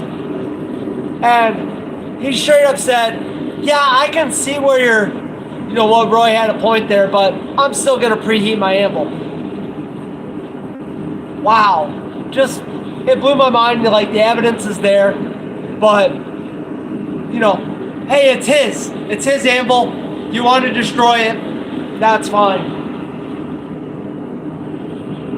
You know, a few hundred degrees, you're not getting this anvil up to the same temperature that forge is. And if you do, this anvil's nothing more than hitting a piece of mild steel.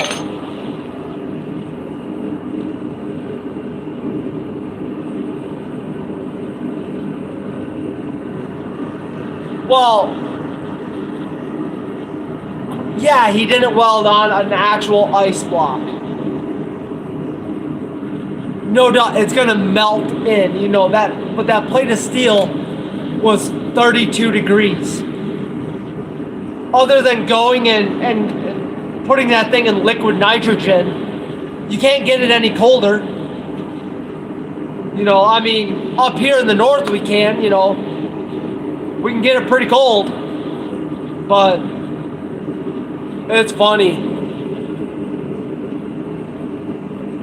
Nothing's wrong with a mild steel. You are bringing, and I have the same thing. Nothing's wrong with a mild steel anvil. You're bringing hot metal to a block of steel. Should just be fine. My dies here. These are mild dies, mild steel dies. It's only mushrooming after thousands of hits. But you know what? I'd much rather have a little bit of mushroom, which this one now needs to be dressed up. But, you know, and that just happens to be here.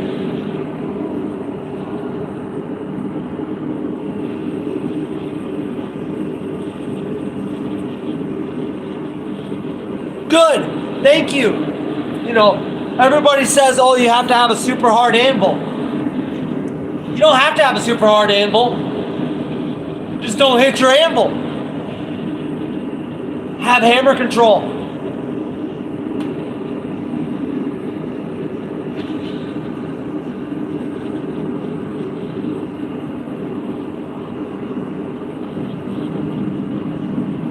Now that would be pretty funny.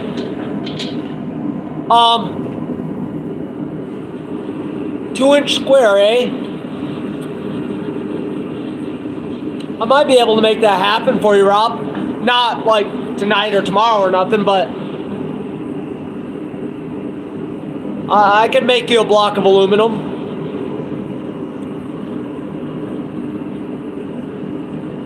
Yeah, you can weld on a wooden stump. You know, you can weld on a rock.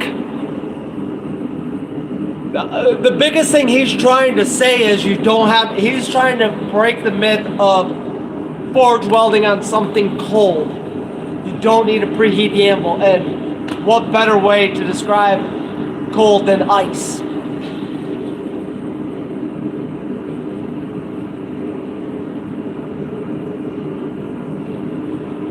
Maybe in midair. Huh. I don't know how we could get a stump in midair. I mean, bungee cords, ropes, and just have it. It's kinetic force.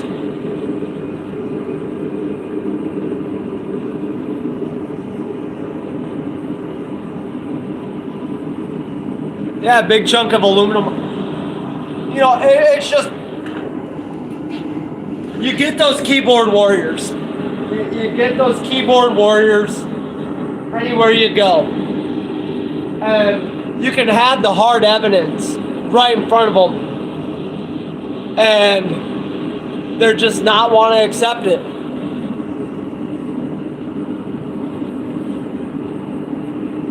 Okay, both pieces in midair, not the stump.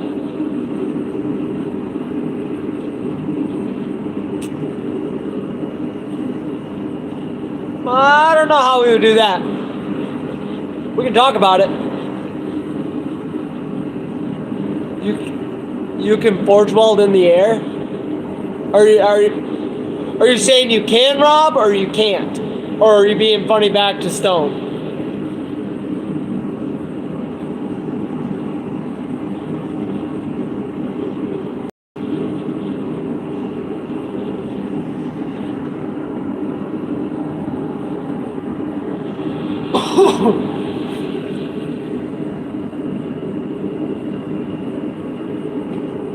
I think Stone's just being funny.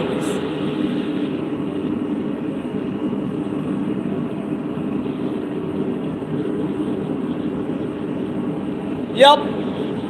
You know, I'm maybe not smacking them together, but in my forge, I needed to do I was working some smaller pieces and I was losing my heat every time. It was a timing issue for me. It's when I first started learning how to forge weld. So I just left it right in the forge and I just took my scrolling tongs right here. I just reached in and just gave them a squeeze while they were in the forge and I got them tacked.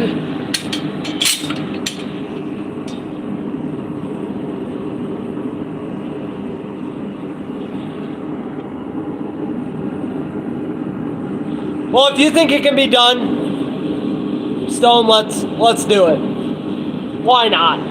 What do we have to lose? You know, our dignity, our pride, our self-worth.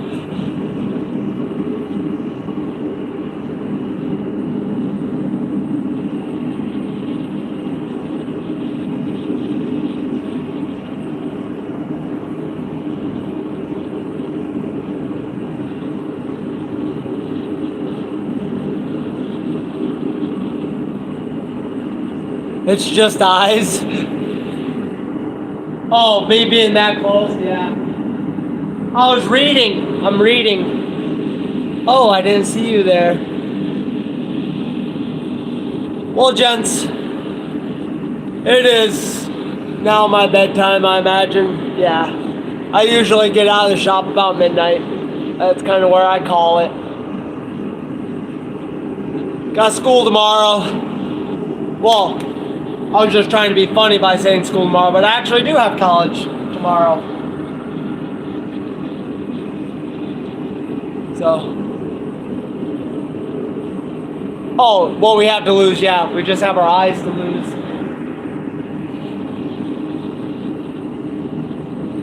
But, hey, I want to say thank you for coming in here, hanging out with me tonight. It was a blast. Definitely got some work done. And wasn't so lonesome out in the shop. But I'm going to head up out of here, guys. You have yourself a wonderful evening. I think all I need to do is hit the X button up here.